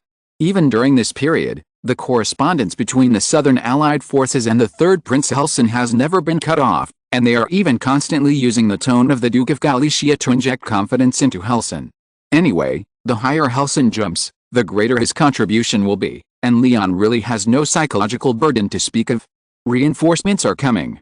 The arrival of the Southern Allied forces made Helson, who had failed in sieges many times, regain his confidence in ascending the throne and recover from his original decadence. This is stable. In his opinion, the capital at this time is like a broken house that may collapse at any time. As long as enough people kick it, it is not far-fetched to enter the capital. Therefore, although the flag of the Southern Allied forces had just appeared on the distant horizon, Helson immediately issued an order to attack the city with all his strength. For a moment, the trebuchets that had been silent for a long time outside the city once again lifted up huge stones, drew an arc in the sky, and then heavily bombarded the walls of the capital. Even the exhausted siege soldiers were deeply encouraged by this. Ladders, shield carts, battering rams. A large number of siege weapons slowly approached the city wall under the push of the soldiers. The howling siege soldiers and the flag of the Bravis family that appeared in the south of the capital brought great psychological pressure to the soldiers defending the city.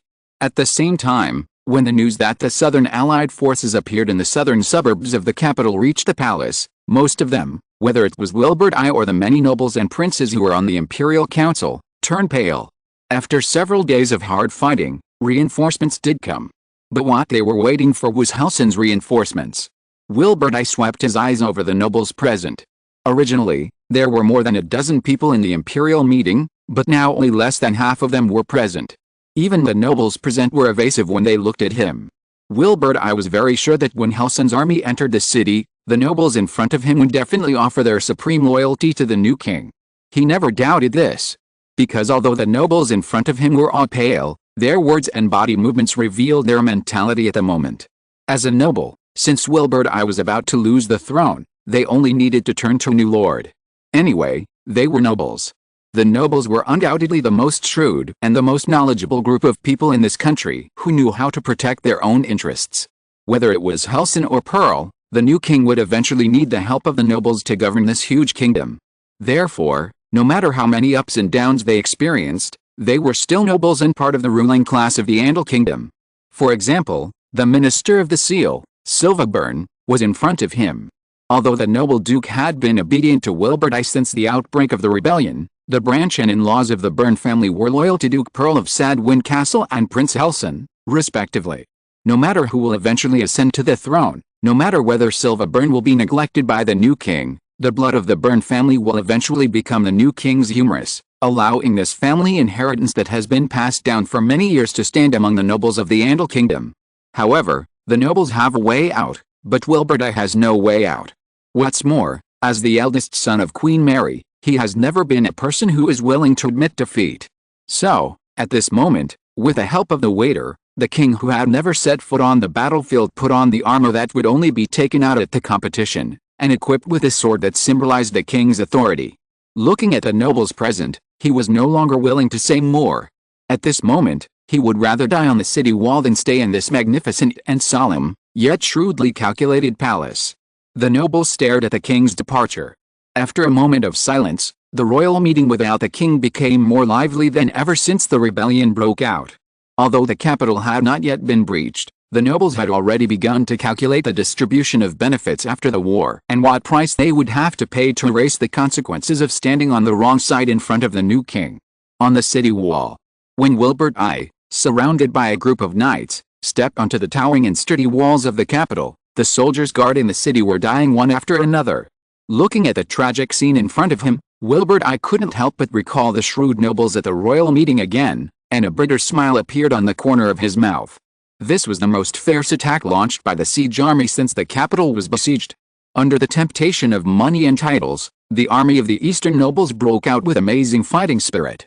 On the other hand, even though the defenders of the capital fought desperately, the continuous fighting for several days almost exhausted their physical strength and brought their morale to the brink of collapse. Wilbur I personally swung his sword. With his solid armor and slightly unfamiliar swordsmanship, the king, who had been on the throne for only half a year, personally made the enemies who rushed up the city wall pay the price of blood. Stimulated by the smell of blood, Wilbur I glared in anger. At this moment, there were only endless enemies in front of him. The young king had his own persistence in his heart. It is better to die on the walls of the capital than to sit in the palace. This is the motto that every member of the Andal royal family, the Lance family, has practiced with their lives. With sore legs and feet and stiff wrists, facing endless enemies, Wilbur I had long forgotten everything else.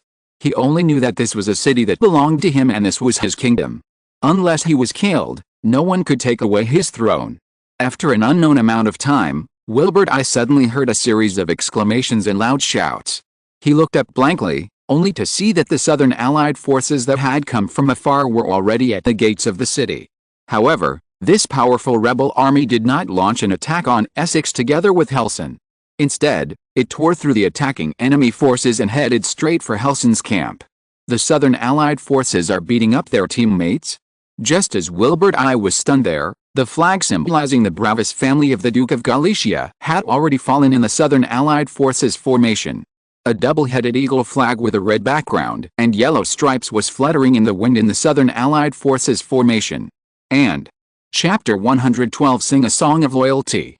Wilbert I did not recognize the flag, but his guards did. That is the flag of the Ximena family. León Ximena, Viscount of Antolia, is a vassal of the Duke of Galicia. After realizing the king's doubts, the guards beside him gave the answer in time. Antolia. Wilbert I said silently, and then his tired eyes widened instantly. A viscount. Yes. After realizing the unusualness of the Southern coalition, Wilbert I finally felt a long-lost hope in his heart. In his eyes, it was an unusual coalition. Before intervening in this war, the Southern coalition not only flew colorful flags in the army, symbolizing the private armies of many Southern nobles, but also the flag of the Bravas family was also particularly eye-catching. But after the official battle, among the huge army of nearly 20,000 people, only the double-headed eagle flag with a red background and yellow stripes was still flying in the coalition army. What does this mean? This shows that the little-known Viscount Antolia, who is far away in a remote place, is the real controller of this army. As for the Duke of Galicia, Wilbert I had no time to care about these trivialities at this time. He only knew that this army coming from afar was definitely not Helsing's reinforcements. And this is enough. Just a few minutes ago, Wilbert I, who had been forced into a corner by the current situation, never thought that he would be able to see the sun the next day alive. He was even ready to die on the wall of the capital. But the Southern Coalition army in front of him gave him a huge surprise. Because just outside the capital, countless soldiers with high morale were rushing towards Helsing's tent like a god descending from the sky, not only breaking the original offensive rhythm of Helsing's army, but also causing the army outside the city to fall into complete chaos. The reason why Helsing's army was in high morale and the reason why the offensive was fierce was because they saw the arrival of reinforcements from afar. However, the reinforcements were no longer reinforcements, but enemies that were already within reach. Aren't the coalition forces of the Southern nobles his allies? Such an amazing reversal was enough to make Helsing's army lose all the will to fight. Not to mention continuing the siege, even maintaining the order of the army became an almost impossible task. Why? Helsing looked at the Southern coalition forces rushing towards his siege tent in disbelief, and felt that his brain had completely fallen into a state of downtime. What happened in the south of the kingdom? Why did the Duke of Galicia disappear? It must be said that the feeling of being stabbed in the back was really not good. Moreover, Helsing thought he was only one step away from the throne, but he didn't expect that the rebellion of the Southern coalition forces would directly break his fantasy. One heaven, one hell. The huge psychological gap made Helsing angry for a while, and for a while he was possessed by the Grand Governor, and spit out a mouthful of dark red blood on the spot. Your Highness. The guards around him quickly surrounded him, but there was no doubt that Helsing's failure was inevitable. His action of heading straight to the capital was originally a desperate attempt, hoping that he could win the game with the help of his in-laws, the Bravas family. Now, the backstab of the Southern Coalition army directly broke all of Helsing's plans.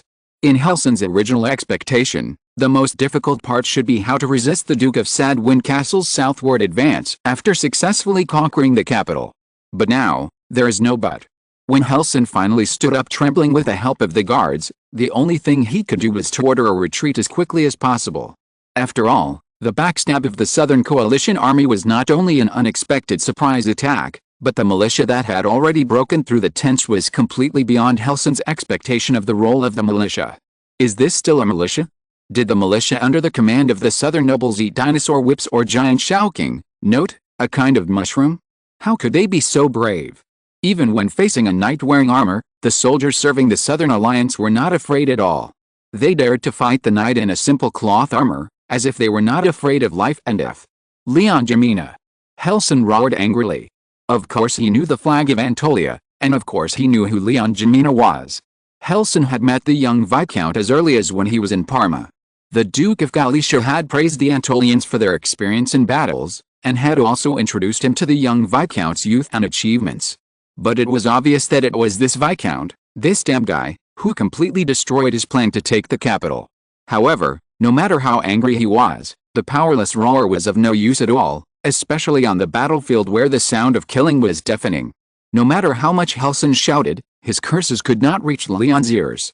The only use was to expose his current position. For example, now, The Antolian soldiers who were fighting had obviously noticed where Halsin was and were rushing towards him. Retreat. Retreat quickly. Fear replaced the impotent rage. Halsin didn't even have time to organize the army to retreat. He rushed to the distance under the protection of his personal guards. At this moment, León, who was behind the coalition, was changing clothes. Todd was obviously much more professional than himself in commanding the army. The victory of the Southern Coalition was unstoppable, and after Halsin's army retreated, León, as the commander of the Southern Coalition, would have to enter the city to meet the king. How could he be careless about such an important matter? Exclamation mark. However, since León was not sure whether Wilbert I would be alive when the Southern Coalition arrived at the capital, León prepared two noble robes. One was a dark purple robe with a flag of Wilbert I painted on the chest, and the other was a dark blue robe with a coat of arms of pearl. The main point is to prepare for both situations.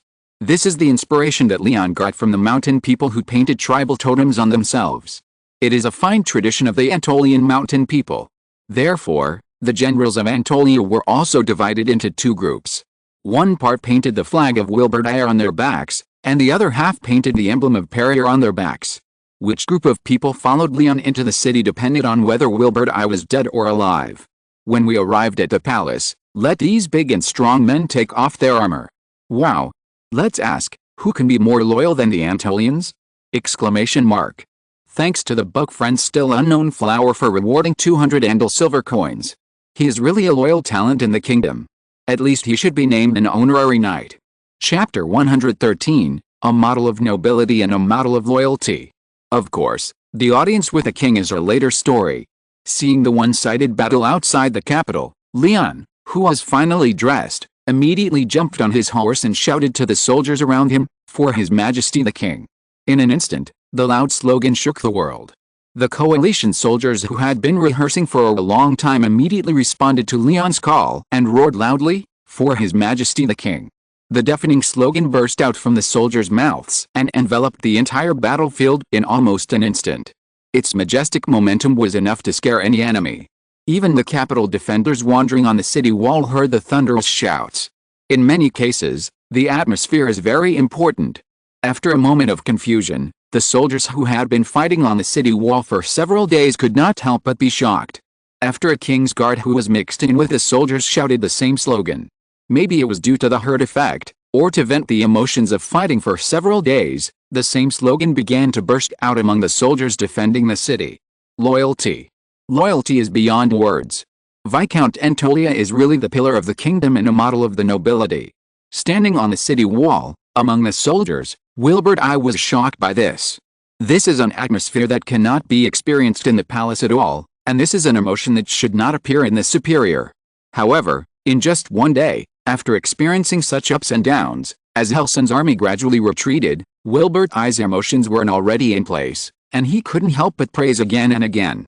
Outside the city, the guards who had gathered around León gradually dispersed to the surroundings at this moment. Under the sunlight, León seemed to emit a light golden light. Handsome face, bright armor, simple scabbard, upright horse. At this moment, León was like the paladin who saved the kingdom from fire and water in the words of the troubadours. He used the holy sword in his hand to repel the rebellion that attempted to shake the kingdom.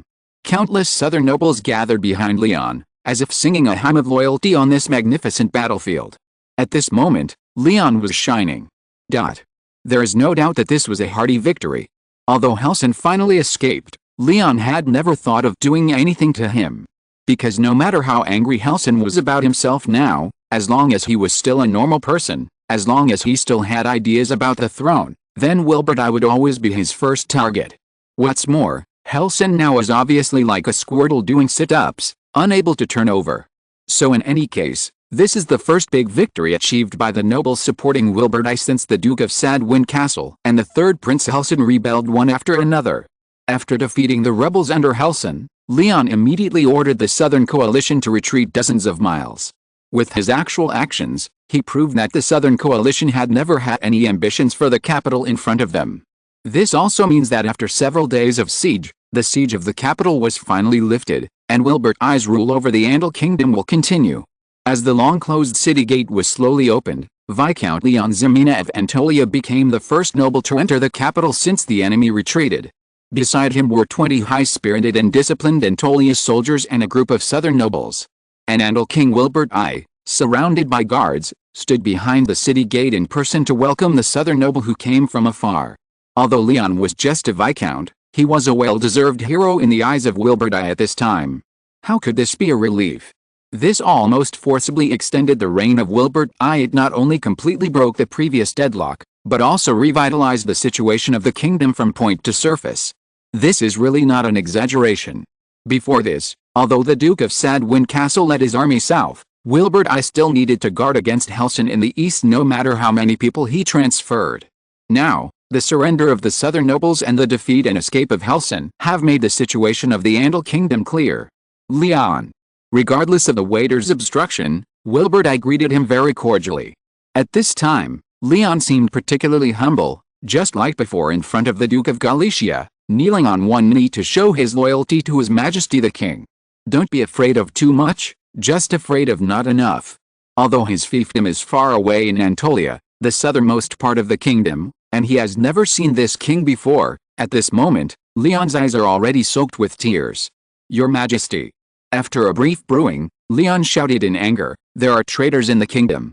As early as when we started the army to the north, the Duke of Galicia deceived us, claiming that he had accepted the call of His Majesty the King to go north to suppress the rebellion of the Duke of Sadwin Castle. But I didn't expect that the Duke of Galicia would collude with the third Prince Helson and try to attack the capital in the chaos. It was not until the fall of Nangu City that I woke up from my dream. The Ximena family has been a vassal of the kingdom for generations. The ancestors of the family have sacrificed their lives for the Andal kingdom. How could they be such a treacherous and evil villain without chivalry? So I was furious on the spot and beheaded the Duke of Galicia. I hope His Majesty the King will punish him. After saying that, Leon immediately drew out the sword in his hand and offered it with both hands. Of course, this was just a show. Not to mention that Wilbert I would not kill a meritorious official in public, even if he suddenly went insane. Leon could ensure his safety with his magic power. However, even if it was just a show, it was also an attitude. Leon's performance was the best of all dynasties. Wilbert I had never seen such a posture before, and was shocked by Leon's words and actions on the spot. Looking at the sword blade flashing with cold light, looking at the Viscount kneeling on one knee, and thinking of the princes and ministers who were prudent and calculating at the imperial meeting, the young king couldn't help but widen his eyes. This is really... For a moment, Wilbert I's voice was a little choked. Kill a traitor like the Duke of Galicia. Leon Ximena is really a model of nobility. A model of loyalty. As soon as the voice fell, Wilbert I quickly threw the long sword that Leon presented with both hands aside, and supported the southern Viscount who came from afar with both hands. When the young king finally met Leon's eyes, he saw only one word in Leon's eyes. Loyalty. Loyalty. And... Chapter 114 conferred. This is a rather young nobleman. When Wilbert I hurriedly helped Leon up from his kneeling position, he had time to take a closer look at the young nobleman. The king was already very handsome, but when facing Leon, he felt somewhat ashamed.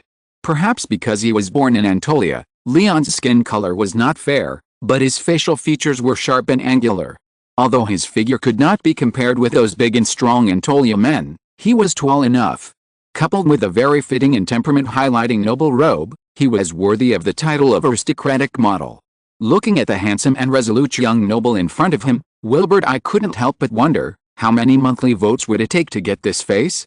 The strange thought in his mind was fleeting, and Wilbert I pardoned Leon on the spot for killing the Duke. Not to mention that the Duke of Galicia was a rebel himself, the merit of the encounter with the siege of the capital alone was enough to offset Leon's previous charge of killing nobles. Moreover, how could this be a crime? Exclamation mark. This was clearly a great merit. If Leon had not given the Duke of Galicia a decent treatment, then today, it would probably be him who was decent. Let's go. Follow me to the palace. Let those insects in the Imperial Council see who is the pillar of the kingdom. After Helson's army besieged the capital, Wilbert I was already full of anger. Helson was also breached in the capital, and the nobles in the Imperial Council began to consider their own way out, which really made him angry. If all the nobles could be as dedicated as Leon, not to mention that this fight for the throne would not have happened at all, maybe even the territories in the north of the kingdom that were occupied by the kingdom of Walrus would have returned to the hands of the kingdom of Andal. After saying that, He immediately pulled Leon and walked towards the direction of the palace. However, at this moment, looking at his left hand tightly held by the king, Leon's heart couldn't help but be alarmed. "Your Majesty." Leon hurriedly stopped and pulled his hand back. Wilbert I turned around in confusion. "Your Majesty should go in front," Leon said firmly. "Loyal minister." Wilbert I smiled and nodded, surrounded by a group of southern nobles, took a step without recognizing his relatives. The king at this time was in high spirits. And Leon also took the opportunity to look at the situation in the capital. To be honest, although he is a noble, this is his first time to come to Essex, the capital of the Andal Kingdom. It's big and dirty. This is Leon's most intuitive feeling. As the political, economic and cultural center of the Andal Kingdom, Essex is the largest city in the entire Andal Kingdom. It not only has the largest population, but also has a high level of hygiene. In the absence of any garbage removal facilities, all kinds of human and animal feces can be seen almost everywhere. The streets along the way are emitting a foul smell that makes Leon want to turn around and leave. But Wilbert I is obviously used to it. This world has always been like this. Cities like Thorn Territory that hire people to remove garbage and filth are actually the exception in this world. Walking along the long street in the center of the capital, the gate of Andal Palace has been opened. Although this Andal Palace in the city is magnificent and glorious, it is also dwarfed by the palace buildings in the previous life. At this moment, countless guards and nobles are waiting around the palace gate, waiting for the king to return. The nobles gathered here have obviously received the news and have heard about the reality of Helson's retreat. The Southern Alliance stabbed Helson in the back. If it weren't for the precedent of the Northern mercenaries jumping back and forth, the situation today would be enough to become the annual hot word of the Andal Kingdom. Nobles are back again. Wilbert I glanced at the people present and couldn't help but sneer. And those nobles who were already feeling guilty couldn't help but lower their heads a little lower. Who could have thought of what happened today? Who could have expected that the deadlock would have such an amazing change? After sneering, Wilbert I was not prepared to care too much. Take advantage of the situation and jump left and right. This is the nature of the nobles. There are very few nobles like León Ximena who can be loyal to the royal family. Thinking of this, Wilbert I once again realized the preciousness of the Southern Coalition's thousands of miles of assistance, and also realized the danger hidden in it. Compared with the Duke of Galicia who held a large number of troops, the power of the Earl and the Viscount was too weak. Leon was able to rely on the title of Viscount to turn the Southern Coalition, which had become a rebel, back to his back, which was really an immeasurable merit. Therefore, at the first imperial meeting held after the throne of the king was successfully lifted, Viscount León Ximena of Antolia was also present. And not only Leon, but also many southern nobles and the 20 Antolia soldiers brought into the city by Leon also received the honor of attending the imperial meeting. As for those nobles who missed the imperial meeting after the siege of the king's capital, they carefully returned to their original positions. This time, the Viscount of Antolia should be the first to suppress the rebellion jointly launched by the Duke of Galicia and Helson. What do you think? Looking at the many nobles present, Wilbert I said in a deep voice. To His Majesty's words, the nobles present all nodded in agreement. But, Your Majesty, this is not appropriate. When Leon's voice came out, almost everyone looked at the young Viscount with shock. Although I was lucky enough to see through the conspiracy of the Duke of Galicia, I was able to wipe out the rebels for His Majesty the King after days and nights of raids, but I couldn't do without the affirmation of the southern nobles and the support of an Antolian soldier. His own reward is definitely indispensable. But what should be fought for must also be fought for his own people, otherwise, who will follow me wholeheartedly in the future? The civil war in the kingdom has not yet ended. As Leon's voice fell, the 20 Antolian soldiers immediately threw off their cloth armor and tore their thin shirts. When they knelt on one knee, on the scarred backs of the Antolians, the pattern symbolizing Wilbert I suddenly caught the eyes of everyone present. These first, I will continue to confer titles tomorrow. The author is considering whether to confer a Marquess or a Duke. He will finish the fight for the throne in the next 2 days, and then return to Antolia to farm as soon as possible. Chapter 115, Marquess of Antolia. The Antolians were covered with scars. But this actually had nothing to do with Wilbert I. Most of them were marks left when fighting with wild beasts. However, when the patterns symbolizing Wilbert I were painted next to these hideous scars, the things these scars symbolized became different. Drawing tribal totems on the mountain is a tradition passed down from generation to generation by the mountain people. how to mix brightly colored pigments in a difficult and harsh environment, how to make the patterns on the back maintain a balance between simplicity and realism. For all of the above, the mountain people are particularly skilled. So, as the cloth armor fell to the ground, Wilbur I stood up suddenly, staring at the hideous scars, and couldn't help but freeze on the spot. What is loyalty? Serving the Lord with loyalty and fulfilling the obligations of a vassal. This is the interpretation of the word loyalty in this era. However, the Antolians from the south of the kingdom gave the word loyalty a more vivid color. Marched north to lift the siege of the capital. Carrying the pattern, showing the sincerity. It was indeed the southern allied forces that lifted the siege of the capital, but there is no doubt that the Antolians were the backbone of this coalition, and the Viscount Antolian was the helmsman among the southern nobles. While Wilbur I was stunned, the nobles present were also extremely surprised. What is this? It is normal to express loyalty to your lord.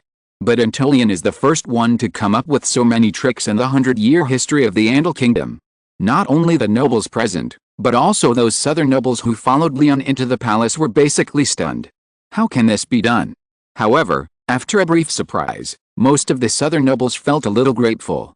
Although those who took off their cloth armor were all Antolians, Leon did not forget to ask for credit for them. At least, Leon's previous words made them not worry about being liquidated afterwards because they had followed the Duke of Galicia. After finally coming to his senses, Wilbur I hurried forward and personally helped up the Antolian militiamen who were kneeling on one knee. It doesn't matter whether it's an act or not, and it doesn't matter whether it's just a formality. The most important thing is that the Antolians, led by Leon, set an example for the nobles in the kingdom. If it weren't for the limitations of the times, Wilbur I would have awarded all Antolians the honorary title of Andal Goodman. After a short interlude, Wilbur I finally announced Leon's new title under the witness of the nobles present. Marquis of Antolia. Skipping the title of Earl directly and conferring the title of Marquis is already a cross-level reward. If it weren't for the fact that Leon is so young now, Wilbur I originally even planned to directly confer the title of Duke on Leon. However, although it didn't happen in one step, the title of Marquis is actually not low. You know, Leon is the first Marquis in the Andal kingdom in nearly 20 years. This is not just a title, but also has a strong symbolic meaning. Although the Andal kingdom has always been divided into 5 common levels of Duke, Marquis, Earl, Viscount and Baron, in fact, among these 5 levels, the one with the least number of people is not the highest level Duke, but the Marquis, which is slightly lower than the Duke. In the history of the continent, the title of Marquis comes from the word border, which first appeared during the First Continental War hundreds of years ago, and also means border noble or the highest military commander of the border. Therefore, if you want to be a Marquis, the first condition that needs to be met is that the territory must be located in the border area of the Andal kingdom. In addition, you must have military merits and must be a noble who is extremely trusted by the king. Since the Andal kingdom had not fought a war for many years before the outbreak of this battle for the throne, the title of Marquis cannot be said to be rare, but only to be absent. Obviously, Viscount Antolia, whose fiefdom is located at the southernmost tip of the Andal kingdom, just happens to perfectly meet the conditions for the title of Marquis. Since you have become a Marquis, you must have enough vassals under your command. After a moment's silence, Wilbur I looked at the map of the kingdom on the table and added, all nobles whose fiefdoms are located south of Parma will be designated as vassals of León Ximena, Marquis of Antolia, and will be loyal to the Ximena family. As for Parma, does the Bravas family have any heirs? Your Majesty, no. This is not Leon's nonsense. Just a few days ago, the Count of Brabant who arrived in Parma had killed all the members of the Bravas family, as Leon expected. In that case, let's put it under the direct jurisdiction of the royal family first. To be honest, this is not because Wilbur I was stingy. All the nobles south of Parma were designated as vassals of the Ximena family, which was already a big deal. The Earl of Greywater Castle, the Viscount of Sunken Wood Forest, the Viscount of Ram City, the Earl of Cold, plus some less famous nobles, all of these add up to 7 or 8 nobles, equivalent to half of the vassals under the Duke of Galicia. This directly allowed Leon to get the authority commensurate with the title of Marquis in one step. Moreover, with the rebellion of Helson and the Duke of Galicia being completely quelled, the day of quelling the rebellion in the north is just around the corner. By that time, new nobles will inevitably be born. If Wilbur I does not leave some for himself, where should those new nobles be enfeoffed? You can't just continue to divide the original royal direct jurisdiction, right? Therefore, Leon was naturally very satisfied with Wilbert I's reward, but he still added bluntly, reporting to His Majesty, Count Colt has died because he followed the Duke of Galicia in a rebellion. As for Chenmulan, Viscount Chenmulan's territory has become a ruin due to the previous northward migration of the Highland Hounds. Many of the people in the territory, including Viscount Chenmulan, have disappeared. So, I don't know the noble titles of these two fiefs. Hearing this, Wilbert I couldn't help but sigh. Look at Leon's awareness. If it were another noble, he would probably put these noble territories into his own pockets without hesitation, and would not give himself the opportunity to place people. In that case, then you can deal with it yourself. Leon was so open-minded, and he couldn't care too much. Wilbert I simply waved his hand and said quite generously. Hearing this, a bright color flashed in Leon's eyes. Some parts of the 1.0 version of the Andal map in the book Friend Circle were not well thought out at the time and need to be modified. The 1.1 version of the map is expected to be updated next week. If you're listening to this novel on a channel other than Fanfic World, it means they downloaded and uploaded it without effort. We cordially invite you to visit our channel, Mundo Fanfic Novelists. There you'll find the original version of this story and you can explore many other novels of various genres. We're waiting for you to immerse yourself in a world of incredible novels. Chapter 116 Benefit Distribution. Count Cold, Viscount Chenmulan. The moment Wilbert I finished speaking, Leon immediately realized the huge room for maneuver. Not to mention the title of Count Colt. What Leon valued most was actually the title and fiefdom of Viscount Chenmulan, because this was enough to bring Leon and the entire Anatolia a very considerable profit. The land of the Andal Kingdom is limited, but the number of people who want to become nobles is unlimited. Among these people, there are many wealthy businessmen and powerful mercenaries. If Leon can arrange it properly, the Viscount Chenmulan's territory will definitely bring great value to Anatolia. You know, that is a territory guarded by tree people. At least in Leon's view, the average life expectancy of Viscount Chenmulan may not be too long, and it is a sustainable business that can be recycled. When Leon began to think about his future arrangements for Chenmulan, the rewards for the other nobles were also released one after another. First of all, the southern nobles were exempted from the crime of following the Duke of Galicia to start an army. Wilbert I knew how important it was to ensure the stability of the southern part of the kingdom at this time. So the young king accepted Leon's previous statement without any psychological barriers. That is, the southern nobles were all loyal ministers loyal to the royal family. The reason why the nobles present rose up was entirely because they were deceived by the Duke of Galicia. In addition, it was because the nobles from the south arrived in time that the siege of the royal capital was successfully lifted, so the people present were not only innocent, but also meritorious. Among them, the Count of Brabant was the second greatest meritorious official after Leon. There are two reasons. First, although the Count had never appeared outside the royal capital from beginning to end, he ensured the logistical supply of the southern coalition forces, which was also a great achievement. The second was that the Count of Brabant had long been in contact with the Andal royal family. As early as when Wilbert I's mother, Queen Mary, was in power, the Count of Brabant had relied on the connection with the Andal royal family to contradict the Duke of Galicia from time to time. However, Wilbert I was in a dilemma for a while about the reward for the Earl of Brabant. It was definitely impossible to confer the title of Marquess. The Earl of Brabant's territory was not located on the border of the kingdom. If he wanted to be promoted to a higher title, he could only be conferred the title of Duke. However, Viscount Anatolia, the number one hero, was only conferred the title of Marquess. If the title of the Earl of Brabant was directly promoted to Duke, it would obviously be inappropriate. Fortunately, the old hands of the Imperial Council still had some effect after all. Silverburn, the Minister of the Seal, proposed to assign the two Viscounts around the Earl of Brabant to the Earl's name, and then grant the Earl of Brabant the position of Minister of Finance. This title originally belonged to the Duke of Galicia, but because the Duke of Galicia had died, it was currently vacant. Wilbert I simply accepted this proposal. Anyway, he had some understanding of the Earl of Brabant's ability, and he could also inject some fresh blood into the Imperial Council, which was killing two birds with one stone. As for the rest of the nobles, there is definitely no fiefdom, but the rewards of money and food are not ambiguous at all. At least it has basically met the psychological expectations of the southern nobles. With the end of a new round of interest division in the southern part of the kingdom, the Ximena family has undoubtedly become the biggest winner. Not only did Leon's title rise by 2 levels, becoming the only living Marcus in the Andal kingdom, but he also had several more noble vassals under his command, directly stepping into the ranks of the great nobles. However, compared with these false names, Leon is more concerned about something else. The right to explore. As a great noble second only to the Duke, at least in the Andal kingdom, the Marcus also has the right to explore the unowned land.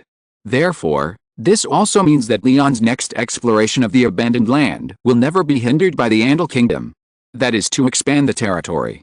From any perspective, it can be regarded as a great achievement. Not only can it increase the territory of the Andal kingdom on the surface, but it will also allow the Ximena family to obtain substantial benefits. However, although the rewards for the southern nobles have ended, the imperial meeting in front of them is far from over. The civil war in the kingdom has not subsided. There is also a pearl in the north. The Duke of Sadwin Castle, who owns the vast territory in the north of the kingdom, occupies the city of Brundick and has the service of northern mercenaries, is undoubtedly the biggest challenge that Wilbert I will face next. Even if Wilbert I has seen the hope of victory and is even sure that he can win this war, he still has to think carefully about how to operate. Viscount Ormond, I order you to lead the army to the east of the kingdom and tell those nobles in the east that the king will only kill the main culprit. Capture Hulson as quickly as possible and stabilize the situation in the east of the kingdom. Yes. A middle-aged viscount stepped forward from the crowd and took the king's order. This is an honorary viscount without a fief. After the defeat, Hulson no longer has the strength to fight. Obviously, Wilbert I intends to take this opportunity to seek a future for his confidants. Leon. After hearing the voice of His Majesty the King, Leon also took a step forward and said, Your Majesty, I order you to lead the Southern Coalition forces to garrison at the Stream Castle to prevent Pearl's army from invading the west of the kingdom. Obviously, Wilbert I's plan is still to seek stability. As long as Pearl's army runs out of food and grass, the rebellion in the north can naturally be quelled. And sending Leon to garrison at the Stream Castle is to prevent the rebels in the north of the kingdom from harming the west and completely cut off the rebels' possible food source. As you wish, my king. Faced with this order, Leon accepted it almost without hesitation. Although in his heart, pacifying the eastern nobles is the most ideal task, and he can also return to Anatolia by the way. But he himself has just been rewarded as a Marcus, so naturally he can't refute his own king's face. Moreover, Leon has just erected the signboard of a loyal minister of the kingdom. With so many eyes on him, he can't show his true colors just after receiving the reward, right? He is a role model of a new age noble with morals and bottom line. As for going to Creek Castle, the difficulty of this task is obviously not that high. Because everyone knows that the Valley City located in the north of the royal capital, Essex, is the top priority of the two armies. As for the task of garrisoning Creek Castle, you can fish openly. At most, you can fish for a month or two. When the Duke of Sadwin Castle's food and grass are exhausted, Leon will be able to go home. By then, he will return to his loyal Anatolia as a Marcus.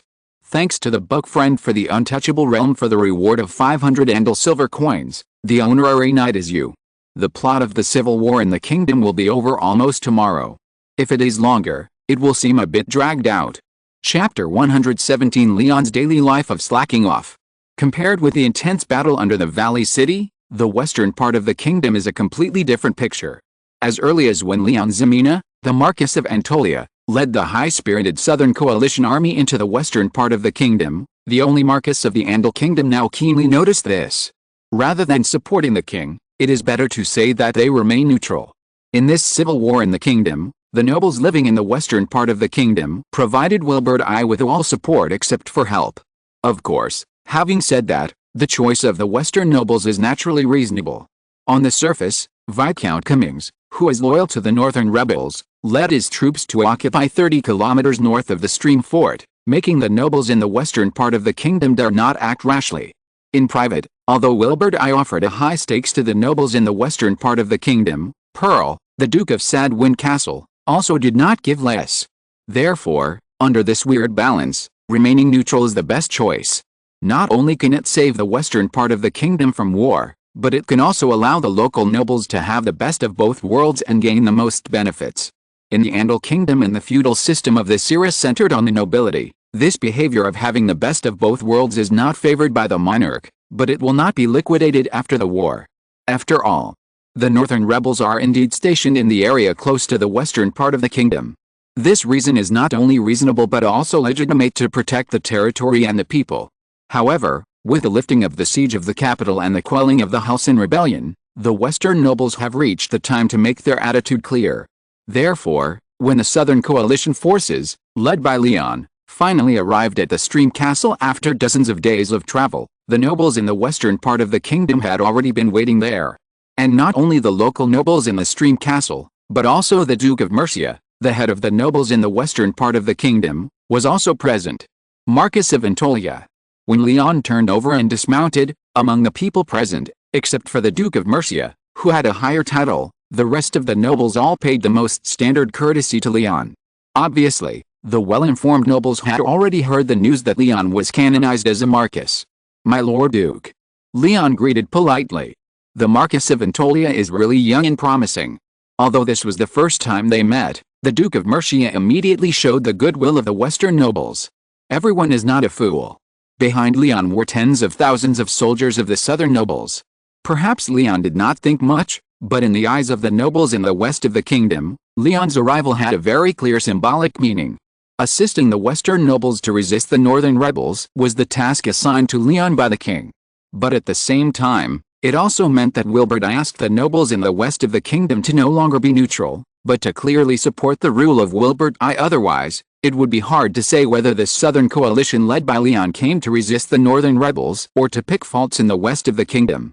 "My Lord Duke, you are too kind. It's all for the kingdom," León said with a smile. "Don't worry, Marquis. The western nobles will always be the most loyal vassals of His Majesty the King. All the food and grass needed by the southern allied forces stationed in the stream castle will be provided by the western nobles." Duke Mercy expressed his attitude without hesitation. The time to assess the situation has passed. Anyone with a discerning eye can see that although the offensive of the northern rebels is still fierce, it is just a fight of trapped beasts and will be quelled sooner or later. Since the southern nobles can be loyal, then the western nobles can naturally be loyal too. We are all loyal subjects. Thank you, Your Excellency the Duke. Since we can reach an agreement on supporting Wilbert I, some things can naturally be discussed openly. After all, since we are here, we can't just work for the king, right? Although I didn't get the lucrative position of appeasing the eastern nobles, the western part of the kingdom is not bad either. The interests of Antolia must also be taken care of. For example, Moonlight Velvet, and the Little Red Bottle. With the death of the Duke of Galicia, the Bravi family, which had ruled the city of Parma for nearly 100 years, collapsed, and the Moonlight Velvet supply agreement that León had previously signed with the Duke of Galicia naturally became a piece of waste paper. Now that there is an opportunity to directly contact the nobles in the western part of the kingdom, we naturally cannot miss this opportunity of direct sales from the manufacturer. You know, the western part of the kingdom has always been the most prosperous commercial area in the kingdom. If we can reach an agreement with the Duke of Mercia, then the Moonlight Velvet from Antolia will not only have a new buyer, but it may even open up a trade route to the Principality of Norton. Therefore, at the noble dinner held in the Stream Fortress specifically for the southern nobles, León took the initiative to propose the Moonlight Velvet business. Of course, faced with the olive branch thrown by León, the Duke of Mercia agreed very happily. Anyway, this is a money-making business, why not do it? What's more, the well-informed Duke of Mercia has heard a little about the Moonlight Velvet from Antolia. Now that there is an opportunity for cooperation, he will naturally not refuse it without reason. The Marquis will probably stay in Creek Castle for a while. I will ask my nobles to come and talk to the Marquis in detail in the next few days. Hearing this, the wine glasses clinked lightly, and the host and the guest were all happy. At present, the western nobles have something to ask of León, and they are afraid that the Marquis who came from the capital will shoulder the secret mission issued by the king. Naturally, they will not miss this opportunity to get closer. So much so that the day after the banquet, when the Duke of Mercia's men handed over the agreement drafted by the Duke himself, even León himself was a little surprised. Because the conditions offered by the Duke of Mercia are really quite open, far more generous than the agreement León had previously reached with the Duke of Galicia. The Duke is thoughtful. However, business is business, and what should be done must be done. The reason why León came to the western part of the kingdom to garrison was to guard against the rebels from the north of the kingdom. When the southern allied forces officially took over the garrison mission in Creek Castle, León, under the leadership of the Earl of Creek Castle, personally scouted the current situation on the spot. Then, he couldn't help but breathe a sigh of relief. This really wasn't León's deliberate slacking. Perhaps out of fear of accidental discharges or military misjudgments, the northern rebels led by Viscount Cummings were stationed 30 kilometers north of Creek Fort. Not to mention launching an attack, the northern rebel camps didn't even have siege weapons, so León had no choice but to slack off. In short, the current western part of the kingdom is mainly a sit-in war, which is very different from the River Valley City where the war is still intense. Thanks to the Buck Friends Curved Circle and XPNTY for their sponsorship, each of them will receive a shadow monster. Chapter 118 The End of the Civil War. No one doesn't like to fish. Since there is no war in the western border at present, León will not be idle enough to find things for himself. However, despise the enemy strategically and pay attention to the enemy tactically. This wise saying is the discipline of León, the Marquis of Antolia, to all Antolia troops. Therefore, although the noble banquets in the stream fort have never been cut off, and although the entire western part of the kingdom is still stable and harmonious, the tight string of the Antolian people has never been relaxed. In fact, to be honest, León really has no good feelings about the noble banquets of this era. In his opinion, it is nothing more than a social occasion for the nobles to flatter and show off to each other, but as a member of the nobles, there are always some things that must be participated in, so as not to appear to be maverick. It is for this reason that during the period of garrison in the stream fort, León has never missed a banquet. This is not because the western nobles' skills in flattering rainbow farts are so intoxicating, but it is entirely for the voice of Antolia to exist in the west of the kingdom. As one of the newly promoted nobles, León is now a Marquis. Even if he wants to return to Antolia as soon as possible to continue his single-player game and slowly develop, everything that happens in the kingdom will inevitably affect the south of the kingdom, and the Ximena family will face a choice. Therefore, it is necessary to know more nobles. This is not only to facilitate subsequent trade exchanges, but also to enable oneself to obtain more sources of information. Interesting stories in the west of the kingdom, gossip in the Principality of Norton, the movements of the northern rebels. The noble banquet is not only a place for nobles to socialize and flatter, but also a way for nobles to exchange what they have while drinking. The more information León gets, the more he realizes the importance of having his own intelligence network. Looking back a few months ago, such important news about the rebellion in Sadwind Castle was brought back to him by Master Collins, who went to Parma. If Collins hadn't gone there, he might not even have time to prepare in advance. The lack of information sources forced León to suppress his disgust and personally go out to wander among those desolate ladies with strong smell of powder, and shuttle between the nobles with deep thoughts. And this also made León finally make up his mind. When he returns to Antolia, he must pull up an intelligence team loyal to the Ximena family, so that Antolia's eyes can be spread all over every corner of the kingdom. Because this is not only an extremely urgent need for Antolia at the moment, but also the proper meaning of turning from passive to active. In addition, León finally realized a very important problem. That is, I should find a partner. Let's not talk about other things for the time being.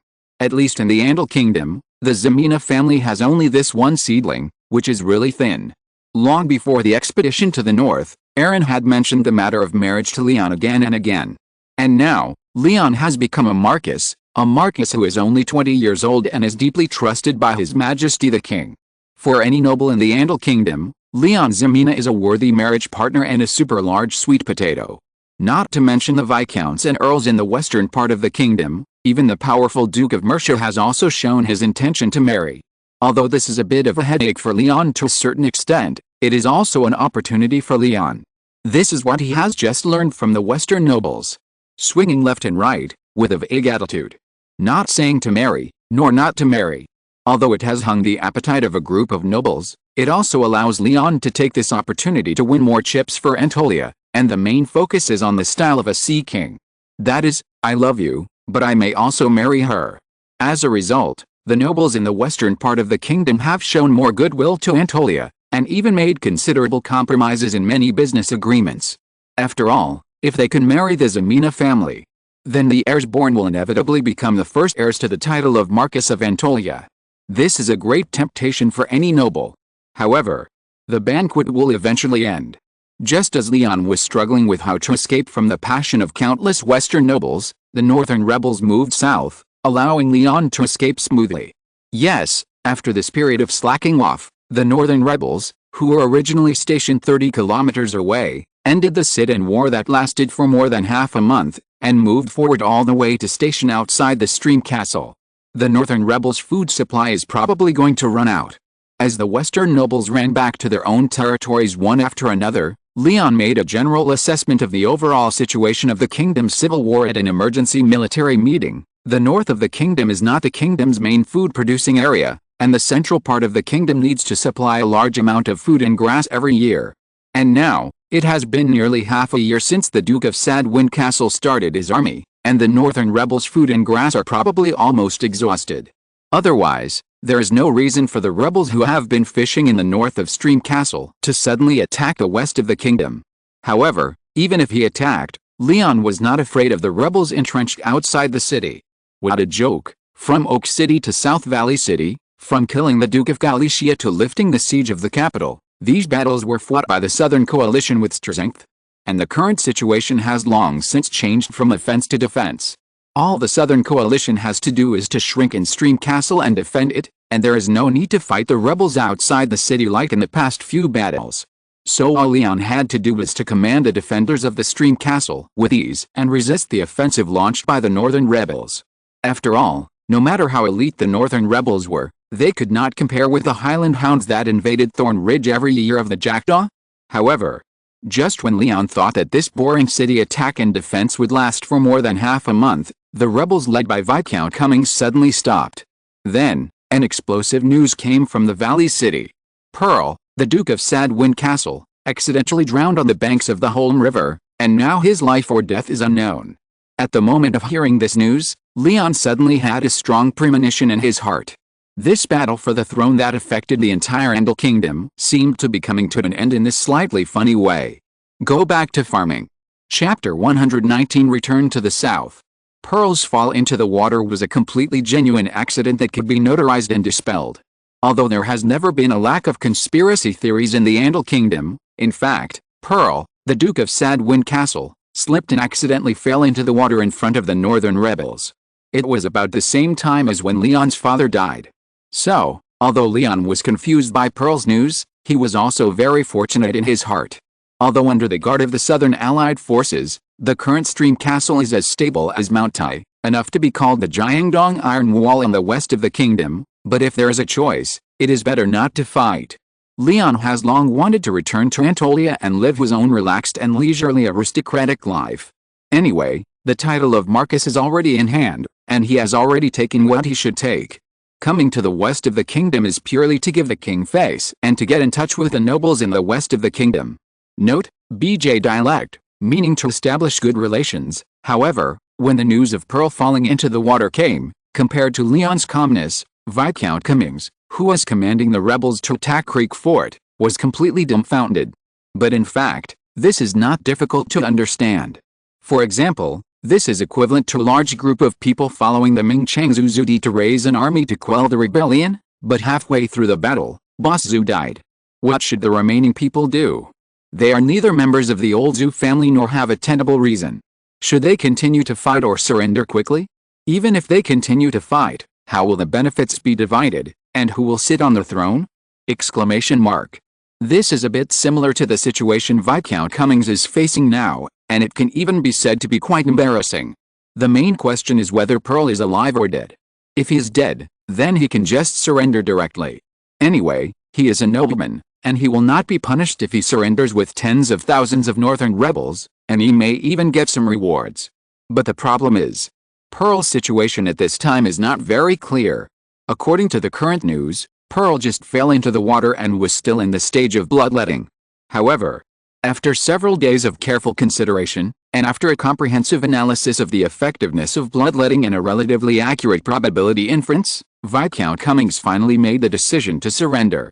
On July 17th of the new calendar, under the leadership of the commander Viscount Cummings, the Northern rebels who invaded the western part of the kingdom officially laid down their arms and surrendered to León Ximena, the Marquess of Anatolia. It must be said that Leon was very lucky.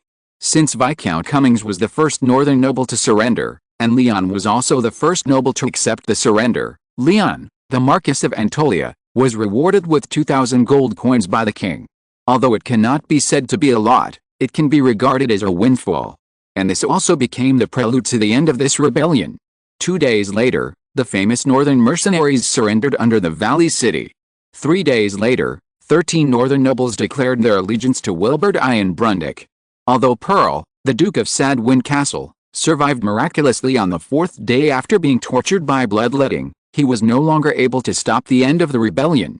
And because Pearl was a member of the Andal royal family, the Lance family, so, although he was the initiator of the rebellion, Pearl was only deprived of the title of Duke of Sadwin Castle and sentenced to imprisonment by Wilbert I to demonstrate the benevolence and justice of the young king. But this is not what Leon cares about.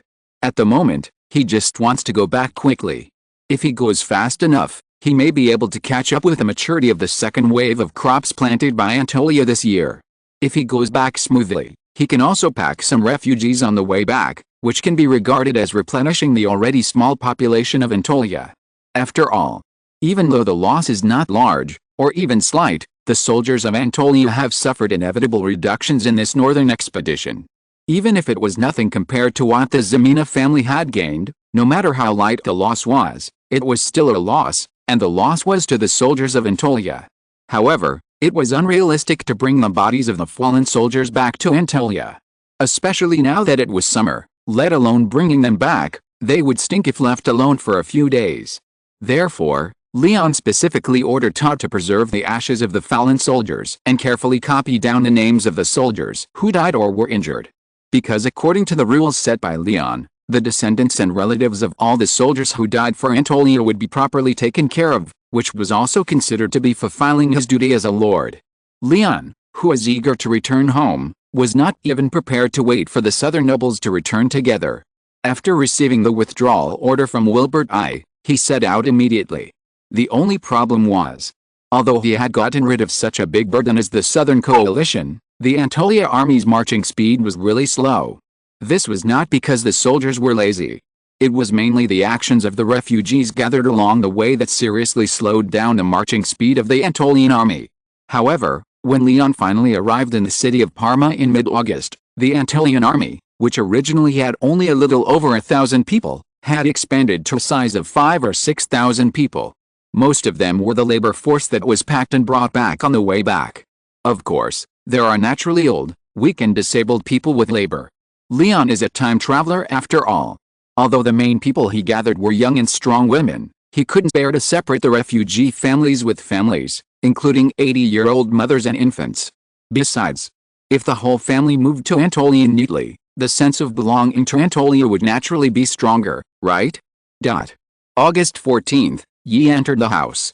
After a long journey from the west to the south of the kingdom, the only Marquis of the Andal Kingdom, the most loyal vassal, the patriarch of the Ximena family, the one who broke the siege of the capital, the person who spoke in the south of the kingdom, the Plateau Hound Expeller, the pioneer of the Southwest Highlands, the common lord of the Antolians and the ancestors of heirs, the only leader of the southern mountain people, the mage León Ximena, finally arrived at his loyal city of Parma.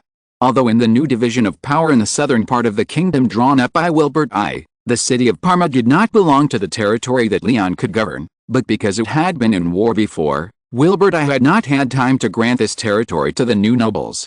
As a result, there are still Antolian garrisons in the city of Parma. For example, Stein, the leader of the Antolian mercenary group, has been here, waiting for Leon's return. Chapter 120 Come, I will grow wheat to feed you, my lord Marquis. After several months, Stein, the leader of the Antolian mercenary group, could not help but burst into tears when he finally saw the lord he had only met a few times. If nothing else, just for the task Leon gave him, just for Leon's heavy trust in him, it was enough to make him grateful. Because this gave the Antolian mercenaries a chance to prove their strength. Thank you for your hard work. Looking at the mercenary leader who stood at the gate of the city early to greet him, Leon couldn't help but feel a lot of emotion. If it weren't for Stein who could lead the mercenaries and soldiers and civilians of Antolia to raid Parma City, this northern expedition would certainly not be so smooth. It can even be said that, although Stein never went north, He made great contributions. What's more, as early as on the way back to Anatolia, Leon had heard about Stein's gains in Parma City from Aaron's letter. To be honest, a lot of gains is not even enough to describe Stein's results in Parma City.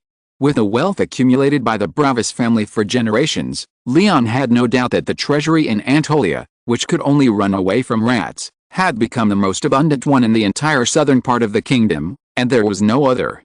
Countless gold and silver coins, and a wide variety of rare treasures. Not to mention Stein, when the property that originally belonged to the Bravis family was transported to Anatolia, even Aaron was absent-minded for a long time. Aaron even said in a letter to Leon that because the harvest was too rich, he, as the chief steward of the Ximena family, did not dare to use or reward easily, and had to wait until Leon returned to make a decision in person. This is what I should do. Facing the praise of his lord, Stein scratched his head and smiled foolishly. Aaron told me that you have been coveting the knight armor seized from Parma for a long time. In this case, I will give you 100 sets. Leon was generous in giving rewards to this hero. You know, although 100 sets of armor may not seem like much, they are already very valuable in terms of the extremely low iron-making technology of this era. Even though Antolia's iron-making blast furnace has already stood on the edge of the Southwest Highlands, it is only smelting iron and has not yet started to forge standard armor of this strength. Scarcity makes things valuable, and this is undoubtedly a very generous reward. Thank you, my generous Marcus. Stein was so excited that his voice trembled. His lord became a Marquis, and the status of the mercenaries also rose with the tide. Now, Stein was naturally very excited to get the armor that Leon personally asked to reward. This is a weapon that can save lives on the battlefield. How is the looting of Parma City? Leon asked curiously while walking into the city. But soon, the scene in the city was enough to shock Leon for a whole year. Antolia's looting of Parma City cannot be said to be exhausting the pond to catch fish, but it can basically be said that only 1 in 10 survived. A large number of people who originally lived in the city were basically packed up and moved to Anatolia. Even the slightly better houses were basically demolished and only the broken walls and ruins were left. Nothing happened. Leon couldn't help but worry. Freemen and serfs basically don't have any land and property. According to your previous instructions, just a little bit of benefits will be enough to make these people willingly move out. What's more, as long as they go to Anatolia, these people will still be freemen. If it were other nobles, then these people who originally belonged to the rebellious lords would probably become serfs. So, in fact, many people are voluntary. As for the houses in the city, most of them are the masterpieces of the Count of Brabant. After all, we have to leave some benefits for the Count. Did Aaron teach you? Looking at Stein who was talking in front of him, Leon couldn't help but ask a soul-searching question. Yes. Stein nodded honestly. Well done. Although Leon gave the task of collecting refugees, the specific operations were basically handled by Aaron, and the method was quite appropriate. Unknowingly, the two of them passed through the cordon set up by Andal soldiers and stepped into the city of Parma, which is also the largest gathering place for mages in the southern part of the kingdom. The soldiers from Anatolia have searched every corner of the city in these days, but this area of mages is the only area they have never set foot in since entering the city. The pointed mage towers seem to symbolize the mage's desire and pursuit of magic, but at this time, this originally prosperous area has become depressed and cold. Are they all gone? Not yet. Stein answered truthfully. The relationship between mages and nobles is extremely complicated. Is the relationship between the two perhaps employment, or perhaps mutual use? The nobles use their own power to provide the mages with the magic materials and high remuneration needed to practice magic, and the mages also provide the nobles with the best possible protection. Suppressing peasant rebellions, participating in external wars, and many other situations are all included in this list. So, Leon is actually very lucky. If the conflict that broke out this time was not a civil war in the kingdom, a war that has been set since the founding of the Andal kingdom and does not allow mages to participate, Leon really would not have had the opportunity to make the Bravis family a thing of the past under the protection of mages. And with the disintegration of the Bravis family, the mages who originally lived in Parma City naturally had to find their next home. Fortunately, Leon came back quickly enough, otherwise, the mages living in the city might have already left. How many are left? About half of the people are left. Stein thought for a moment, and then replied, including the Marquis's teacher, the great mage Albert. Butler Aaron specially transferred all the vendors, cooks and servants from Thornridge to make up for the shortage of manpower caused by the fall of Parma City, and try not to affect the normal life of the mages. Hearing Stein's words, Leon nodded in approval. If there are any resources in Parma that the Antolians have not taken away in time, they must be the mages who once served the Bravis family. After a while, Leon walked forward alone. After passing several mage towers, he carelessly pushed open the long-closed door of a mage tower and shouted loudly inside, "Teacher, come to Antolia. I will grow wheat to feed you." Thanks to Bugada Mahayu for his reward and support, another honorary knight. Does the explanation of the relationship between mages and nobles feel a bit far-fetched? I feel that the logical chain is not perfect. Let me think about it. Chapter 121 The Art of Drawing Pieces. For the Grand Mage Albert, the experience during this period of time was unforgettable. When the army loyal to the Ximena family rushed into the city of Parma without any warning, all the mages living in the city of Parma, including the Grand Mage Albert, had a dreamlike feeling. Because Antolia has always left everyone with the impression of being poor and remote. No one could have expected that a small viscount in such a difficult place would dare to use such means to wipe out the Bravis family. And it actually succeeded. Congratulations, Marcus Antolia. After several months, when the Grand Mage Albert finally met this young noble who had followed him to learn magic again, Albert's emotions were actually very complicated. "So, have you thought about it, teacher?" Leon moved a chair carelessly and sat down in front of Albert. When he went to Parma for the mage certification, Leon had sent an invitation from the Ximena family to Albert, hoping that this respected mage could go to Antolia. However, because the Ximena family was too weak at the time and Antolia's presence was too weak, Albert simply rejected Leon's proposal. And now, everything in the southern part of the kingdom has become very different from a few months ago. The Duke of Galicia's rule over Parma has become history, and León Ximena, the Marquis of Antolia, has become the highest-ranking noble in the southern part of the kingdom. However, in the face of Leon's invitation, although Albert did not directly refuse as before, he did not give a positive answer. This respected mage just silently took out a small bottle of light red liquid from the cabinet next to him and placed it in front of Leon. "This is the potion from Antolia." Yes. Although Leon was somewhat surprised by the behavior of Albert the mage, he still nodded in detail. Rimitriscal red magic potion. Antolians call it alchemy. Different magic materials have different effects. If they are matched and mixed in the right proportions, unexpected results will be achieved. After a long silence, Albert finally spoke. "Actually, you are not the first mage to come up with the concept of potions. Are there others?" At this moment, Leon suddenly felt that his identity as the only traverser and the leader of the ancestors in the world seemed to be challenged. "Yes. But they are all dead." Hearing this, Leon couldn't help but frown. Why? With a bottle of potion, an ordinary civilian can become an elite and strong soldier. So, if there is a potion that can be taken by mages, can an ordinary mage burst out with strength comparable to that of a great mage after taking the potion? At this moment, Leon suddenly thought of a possibility. Mage apprentice, mage, and archmage. There are several invisible thresholds between these three. 3 identities correspond to 3 classes. If any mage has the advantage of magic potions, he can challenge the authority of the archmage, then the barriers between different realms will be eliminated, and the power of the archmage will be seriously weakened. Perhaps, this is a situation that some people cannot accept and will never allow to happen? In that case, wouldn't Antolia, who studies magic potions, become a thorn in the eyes and flesh of many people? Exclamation mark. Is it because of order?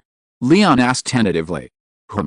The existence of magic potions will blur the boundaries between mage apprentices, mages, and archmages, making it possible for mages to defeat archmages, and this makes some people feel. Bang! Before Leon finished speaking, Albert knocked his hand firmly with his staff. Albert had a dark face and cursed in astonishment. Nonsense. It's not what you think. I'm talking about if. What if? That's what those guys who studied potions before were thinking. Obviously, Leon's thoughts had gone seriously astray, so much so that there was a slight deviation between what Albert wanted to express. The reason why potions have never been mentioned and are not valued by mages is entirely because it is a wrong path. Some people have studied potions before, hoping to use magic potions to enhance the abilities of mages, but the fundamental source of a mage's magical power lies in mobilizing and applying the magic factors in the air through his own mental power and the chanting of spells. Even if he has potions, a mage is still just a mage after all, and will never have the slightest impact on the status of a great wizard, because the role of potions is to stimulate one's own senses, thereby exposing oneself to more magic factors, but the arrangement and manipulation of magic factors cannot be compensated by a few bottles of potions. Moreover, if you take drugs without considering the strength of your own mental power, the most direct consequence is that you will become mentally ill because of the sudden feeling of a huge number of magic factors. Those mages who studied potions before all died because of this. The reason I tell you this is that I don't want you to take a wrong path. Because you are not only a mage, but also a nobleman, a marquis. Stop it, Leon. Facing Albert's warning, Leon asked curiously, why are the civilians fine? In the previous northern expedition, the soldiers on the front line took this potion a lot. Because those ordinary people can't feel the existence of magic factors at all, so no matter how much they use potions to stimulate their senses, they won't become mentally disordered. Teacher. After a moment of silence, Leon said, is there a possibility that the potions studied by Antolia are not intended to be used on wizards at all, and the things you are worried about will naturally not happen? As a traverser with a golden finger of the ancient archives, Leon knows very well the convenience that potions can bring to ordinary people. The little red bottle that can refresh the tired hunter is just one of the many potion formulas in the archives. In addition, there are healing potions for healing wounds, sleeping powder that can help sleep, and fueling potions that make people stand up to the sky. The original intention of developing potion science is not for anything else, it is simply to make yourself no longer suffer from bloodletting when you have a headache and fever, and to treat a minor illness into a major illness. This is Leon's original intention. As for the little red bottle during the northern expedition, it was because the preparation method of the little red bottle was the simplest, and Antolia at that time could only prepare a low-end version of the little red bottle with side effects. Not only can it effectively improve the fighting will and endurance of soldiers, but it can also do some business. Is it really not for the mage? Although he had received an accurate answer from Leon, Albert couldn't help asking. Leon was his student after all, and as a former teacher, Albert would never want to see Leon go astray. Absolutely not. Leon said without hesitation. Perhaps one day, Antolia will also develop magic potions for mages, but after receiving Albert's warning, it will naturally not make similar mistakes again. After all, the development of any discipline is a process of continuous trial and error. The achievements of the ancestors in the path of magic potions made Leon deeply believe that this discipline, which seems insignificant at the moment and is even considered by many to be a wrong path, will inevitably bring unlimited possibilities to Antolia in the future. What's more, Antolia has a complete heritage of ancient magic, so naturally there is no need to follow those wild ways that Albert said. In that case, Albert leaned back comfortably, then adjusted his sitting posture and said, name your price. Huh? Now it was Leon's turn to be dumbfounded. Huh? To recruit a great wizard, you must offer a suitable price. Don't think you can get it for free just because you are my student. Albert said with his eyes wide open. In fact, long before Leon arrived, Albert had analyzed his future direction. Then, he was surprised to find that Antolia, which had no sense of existence, seemed to have become his best choice at the moment.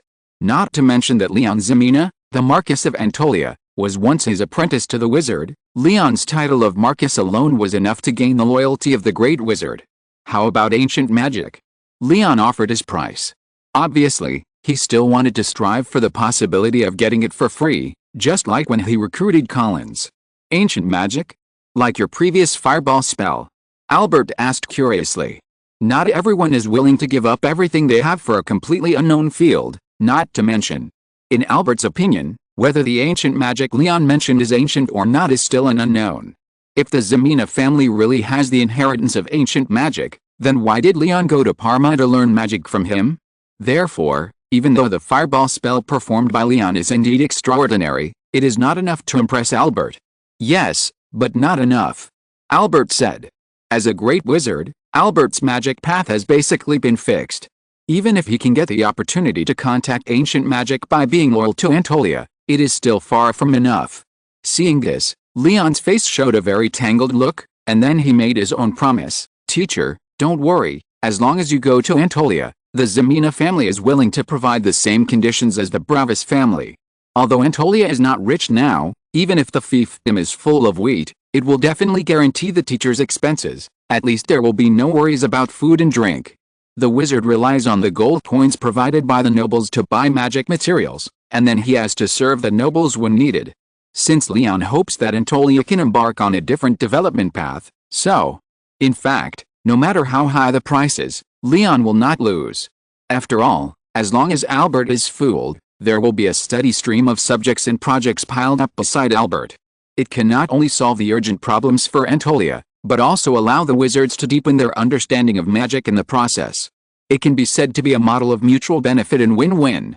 However, Leon still decided to draw a bigger pie for Albert. 10 years, give me 10 years, I plan to build a magic academy in Antolia. By then, you will be the dean. At the end, Leon finally threw out his big move. This is indeed a pie in the sky, but it is not entirely a pie in the sky, because this is actually an idea that has been in Leon's mind for a long time. In his opinion, the training model for magic talents in this era is too rough. Build a magic tower, pull a magician, and then start recruiting magic apprentices to work. Not only is the efficiency too low, but the whole process is also a bit crude. Whether a magic apprentice can become a magician depends almost entirely on comprehension, which really cannot meet Antolia's demand for magic talents. How to deal with a black fog in the abandoned land, how to remove the negative effects of potions, whether there is a simpler way to enchant weapons, what is the principle of scientific instruments and land compactors. Leon doesn't know about this series of questions. Moreover, if he thinks by himself, it will definitely be far from enough, so he needs enough talents to cultivate enough external brains for the Ximena family. It's not just a magic academy. If possible, he even wants to build a military academy and a mechanical academy, and cultivate the talents needed by Antolia through various means. But, ideals and reality are obviously not the same thing. Even though the Ximena family has a huge amount of money after confiscating the huge wealth of the Bravis family, this is still just a lofty vision of Leon for the future. After all, the civilians of this era don't even know how to read. If they don't know how to read, the academy is pure nonsense, which is really too far-sighted.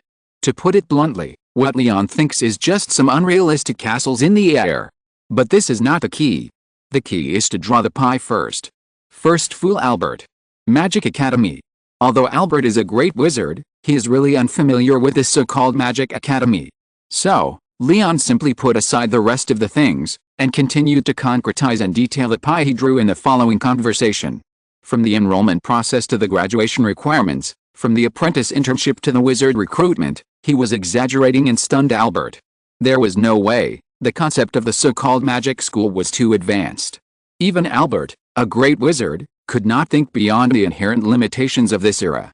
Leon's words at this moment were like sprinkling all kinds of ingredients on a thin pancake. At first glance, it was a pancake, but if you tasted it carefully, it was actually a Pizza Hut Super Supreme Pizza, and it was the Crown Cheese Plus version. Close it, there is no more today. Chapter 122, The Marcus is Right. It has to be said that the pizza drawn by Leon has a great temptation for Albert, a great wizard. This is not the kind of ancient magic that is actually very real, but seems a little illusory to outsiders. From infrastructure to rules and regulations, after Leon's vivid description, even Albert couldn't help but believe in the idea given by Leon. Albert already has a lot of things. He has a respectable status and extraordinary magical power, but Leon's words made Albert think of many things he had never thought of before. For example, countless young new generation wizards pay him a standard wizard salute and regard themselves as Albert's disciples. Isn't this more glorious than the president of the Wizard Association? Exclamation mark. If what Leon said really becomes a reality, then Albert, who is enough to be engraved in the history of magic development and remembered by all wizards in the future.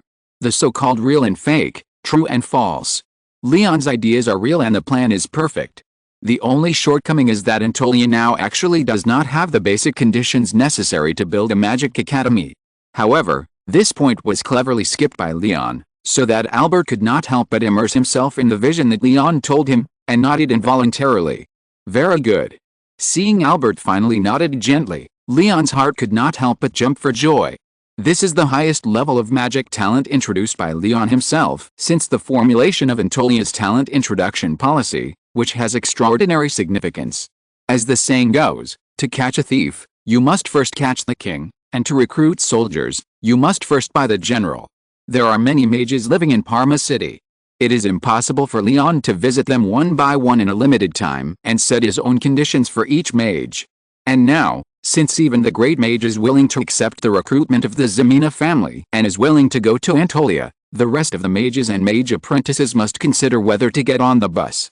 So, after reaching an agreement with Albert, León dragged the old wizard with him without any hesitation and set off on the road back to Antolia. He needed to take advantage of the time he returned to Antolia to make the pie he had drawn more real and the vision in Albert's mind more real. There was no other way, it was all for the family and for Antolia. In front of the gate of the Thorn territory, León met the old butler who had been waiting for a long time. Aaron's face seemed to have a few more wrinkles, and with the help of the waiter, he looked a little older. To put it bluntly, if calculated according to the average life expectancy of this era, Aaron is almost halfway into the coffin. It's just, although León has never had the idea of using someone to death, the extremely scarce talent resources in Antolia have made it difficult for León to find a suitable person to replace Aaron. Especially during the time when León went north, this old butler, who is already in his twilight years, used almost all his energy to maintain the stability of Antolia and plan the future of the Ximena family. Yes, in Antolia's current military, a new generation of young people such as Juan, Andrew, and Stan began to emerge one after another. But León has not yet discovered the candidate for the new butler. Even Aaron, and even León's father, have long intended to cultivate a new generation of managers, but unfortunately, the harsh natural environment of this land has caused many young people who were originally valued to die early before they can emerge. Instead of learning to read and write, it is better to learn swords. Antolia is indeed full of martial virtues, but this has also made the literacy rate on this land so low that it is outrageous. The per capita cultural level of prenatal education makes Antolia really lack this oil for the birth of a new generation of managers. Thank you for your hard work. León sighed. Antolia. Marcus. Compared to León's complicated emotions, Aaron's voice was slightly excited. As a native of Antolia, Aaron witnessed the changes that took place in Antolia in just 1 year. Golden wheat grew on the barren land, and the moon mushroom trees wove gorgeous silk. A huge amount of food filled the granary, and the shining gold coins filled the treasury. The former Viscount of Antolia had become the only Marquess of the Andal Kingdom and the largest lord in the southern part of the kingdom. This was the most powerful moment for Antolia in Aaron's impression. León pushed aside the waiter and personally helped Aaron walk into the city. Although only a few months had passed, the city had already changed its appearance. Although the influx of a large number of refugees affected the city's public security to a certain extent, it also made the city more prosperous than ever before. However, many things are difficult to have both. León had anticipated everything in front of him and had already made plans. From time to time, someone would stick their head out of the window on the road, curiously looking at the young Marquess, which made the guards around feel pressured, and they had to use their sharp eyes to make those curious subjects shrink their heads in panic. Just being full of martial virtues is obviously not enough to meet the requirements of the rapid development of Antolia. In the study of the Lord's castle, León looked at the retainers around him and said his requirements in a deep voice. Antolia needs subjects who can read and write, and young people who can understand orders and take care of the affairs of the territory. Yes. Aaron, who had just sat down, stood up immediately and expressed his attitude. As the steward of the Ximena family, Aaron knew the current situation in Antolia. There is no shortage of people. The civil war in the kingdom brought a large number of refugees to Antolia. Even though this land ushered in the largest harvest in history a few days ago, the food was just barely enough. However, although the population has increased, the number of people responsible for managing the affairs of the territory has hardly increased. The entire administrative agency of Antolia has been operating at overload for a long time under this situation. The Marquess is right. Whatever the Marquess says is what it is. I listened to the Marquess. Familiar scenes, familiar conversations. In the study room where all the wise men gathered, the voice that León had long been tired of hearing rang out again. However, teaching the people to read and write is ultimately a long-term project. And now, in order to ease the burden on Aaron and others, León feels it is necessary to immediately sort out and reform the entire administrative system of Anatolia from beginning to end. For example, registering all citizens seems to be a good method. There is a burnt smell in the bathroom of the rented house. Does anyone know what's going on? The water heater and other things are not plugged in, and the smoke is giving me a headache. If you're listening to this novel on a channel other than Fanfic World, it means they downloaded and uploaded it without effort. We cordially invite you to visit our channel, Mundo Fanfic Novelis. There you'll find the original version of this story, and you can explore many other novels of various genres. We're waiting for you to immerse yourself in a world of incredible novels. Chapter 123. León decided to learn from the advanced experience of the pre-kin period. Although this is a fantasy world with supernatural factors such as magic, the social structure of this era is still exactly the same as that of the Middle Ages on Earth. So much so that the household registration system, which is very common in León's eyes, is completely absent. Even though León had ordered people to conduct a population census of the people in the Thorn territory when the hounds attacked the city last winter, it was ultimately a small-scale attempt. After all, in Anatolia at that time, there were only so many people in total, and it didn't really matter whether to count or not. And it has been delayed until now. Nowadays, even if the total population of Anatolia cannot be said to have exploded directly, it has basically reached the limit that the current grain production can bear. Especially after packing up a large number of refugees from Parma City, Anatolia has become the most populous noble fiefdom in the southern part of the entire kingdom. So, now is actually the time to make changes. As a time traveler, León naturally plans to learn from the wisdom of his predecessors and establish a household registration system for all people that had appeared as early as the former Qin dynasty on this land. It's not because registering a household can solve all problems, but because registering all people is the premise for more effective management of the people in Anatolia. What is registering all people? In fact, to put it simply, it is to manage the people by household, and record all people in the household register according to their names, ages, native places, identities, appearances, wealth and other items. Although this household registration system, which appeared as early as the spring and autumn period and the warring states period in a mysterious ancient eastern country, has some limitations of the times, it is already a very advanced system compared to the current era. From now on, Anatolia will set up the Internal Affairs Bureau to manage the household registration of the people. All new refugees joining Anatolia must register with the Internal Affairs Bureau, and the Internal Affairs Bureau will issue identity certificates. 1 month later, the army will be sent to the streets for screening. All those who cannot produce identity certificates will be regarded as serfs, and their families will be sent to the mining town for labor. León said in a deep voice. From a certain perspective, there are actually some advantages to having few people who can read and write. At least there is no need to spend too much effort on temporary identification. Even if it is just a piece of wood with no anti-counterfeiting, there is no need to worry about someone forging it, because the people in the territory can't write at all. My Lord Marcus, may I ask how the Interior Department should be set up? After thinking for a long time, Aaron was the first to speak. Do you have anyone you can trust? Yes, but not many. I'm afraid it's difficult to support the operation of the entire Interior Department. Aaron answered frankly. Of course, he understood León's thoughts, but in today's Anatolia, the total population is even close to 100,000. If the Interior Department wants to implement the household registration system mentioned by its lord within a month, it may not be easy. You know, the houses in the Thorn territory have long been full. A large number of refugees are almost all gathered in the newly designated temporary settlements outside the Thorn territory, and there are dozens of such settlements around the Thorn territory. It's okay if there are enough people. If the number is not enough, we will first draw people from the militia. Each settlement must have officials from the Ministry of Internal Affairs and a sufficient number of militia to be responsible for registration and maintaining order. If someone makes trouble or is unwilling to register, let them taste the iron fist of Anatolia. This is the territory of the Ximena family. In addition, after the household registration is completed, a head of household will be selected from every 20 refugees. The decisions and news in the territory will be directly conveyed to the head of household. If one of the 20 households commits a crime, the head of household will also be punished, and the others will also have to perform labor together. But if no one commits a crime, the head of household can receive 2 gold coins at the end of each year. What León said is actually a bit similar to the Baogia system.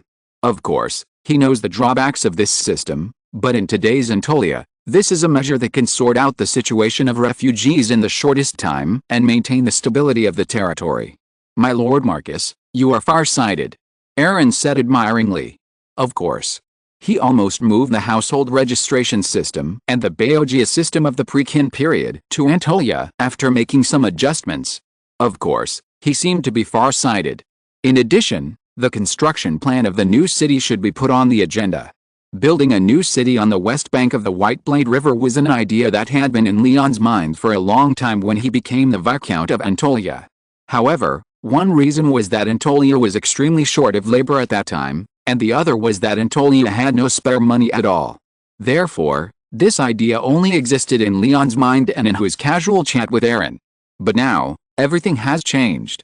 The large number of refugees generated by the civil war in the kingdom has brought a large number of people to Anatolia. The household registration is only one aspect. It is a long-term strategy to give these people a place to go and a job to do. And it is obvious that the construction of a new city will undoubtedly bring a large number of jobs to Anatolia: mining stones, transporting wood, leveling land, building roads and bridges. All of this requires manpower. Only those refugees who originally had nothing to do would not take the opportunity to cause chaos when they had something to do. You know, during the period when the number of refugees skyrocketed, the public security situation in Anatolia could be said to have deteriorated at a visible speed. Even if Aaron intentionally diverted some refugees to the mining town on the southwest highlands, it would be a drop in the bucket. But even so, before Leon returned to the territory, even though Aaron and Leon had already reached a consensus on the construction of a new city, Aaron did not dare to make his own decisions. Not only should we build a new city, but we should also set up targeted literacy classes. Using the people to maintain the stability of the territory is only a stopgap measure. The people of Anatolia should not only have abundant martial virtues, but also learn to read and write, and understand things. Otherwise, Anatolia will always be a remote and barren place. Build a new city, open literacy classes. Leon wanted to do a lot of things, especially when he had just returned to Anatolia and had to face such a big mess. His mind was even more chaotic. Fortunately, the mercenaries of Anatolia confiscated the entire treasury of the Bravis family. Otherwise, Anatolia's financial resources really could not support such a large expenditure. Speaking of which, how many good things did Stan bring back from Parma? After most of the people in the study had left, Leon finally couldn't hold back his curiosity and looked at the elderly butler. A lot. Aaron took a deep breath and answered truthfully. Chapter 124, Restoration of the Nation. How much wealth has the Bravis family accumulated? In fact, Leon has been very curious about this question since returning to Anatolia. He once asked Stein this question in the city of Parma, but the young mercenary leader only checked and transported, not counting the quantity. So, the descriptions Leon had heard before were always very rough descriptions such as countless, difficult to estimate, and loads of. And now that it has been decided to build a new city, Leon, as the Marquis of Anatolia, must know the number. Although the collapse of the Bravis family made the Ximena family rich overnight, there are many places in this land where money is needed. Even if Leon accumulates more wealth, he can spend it in a very short time. Just counting the gold coins amassed by the Bravis family, there are hundreds of thousands of them. Aaron took out a sealed letter from his pocket and handed it to Leon. If you count the huge amounts of silver coins, collections, and treasures, even compared with the wealth of the Andal royal family's Lance family, it's probably not much less. Originally, the amount of confiscated property should have been presented to the Marquis as soon as possible, but you were stationed around the royal capital at the time, and there were constant wars within the kingdom. If the messenger was stopped on the road, such a huge fortune would probably attract covetous attention. What's more, even if Anatolia's gains were kept strictly confidential, in fact, during this period of time, Anatolia has discovered a lot of spies and informants. Fortunately, I have ordered them to be arrested. You have considered it very carefully. Leon opened the letter handed over by Aaron and nodded seriously. The Bravis family actually existed no longer than the Andal royal family, the Lance family. Under the circumstances at the time, if others knew about Anatolia's gains, there would definitely be big problems. After all, Leon never had high expectations for the character of the nobles. Although he was also a member of the nobles, he never denied that the nobles were a group of people who were far more greedy than the capitalists, even himself. Leon asked himself, if this huge wealth was controlled by the Count of Brabant, then even he himself might not really let the Count take this wealth. When Leon finally unfolded the letter, he was already shocked and speechless. There is no doubt that this is a terrifying wealth that is enough to make anyone take risks. Even the hundreds of thousands of gold coins and a large amount of silver coins mentioned by Aaron before are just the tip of the iceberg of this wealth. Compared with the precious and rare magic materials in the list, even the candlestick made of pure gold pales in comparison. How did the Bravis family do it? After a long silence, Leon finally sighed with a hint of doubt. To be honest, this is obviously not the wealth that a noble should have, even if it is a duke. Not to mention anything else, there are hundreds of rubies and sapphires that can be used in the field of magic, and even obsidian. I suspect that the Bravis family should have other sources of income. It may even be related to the remnants of the restoration of the Andal Kingdom before it was founded.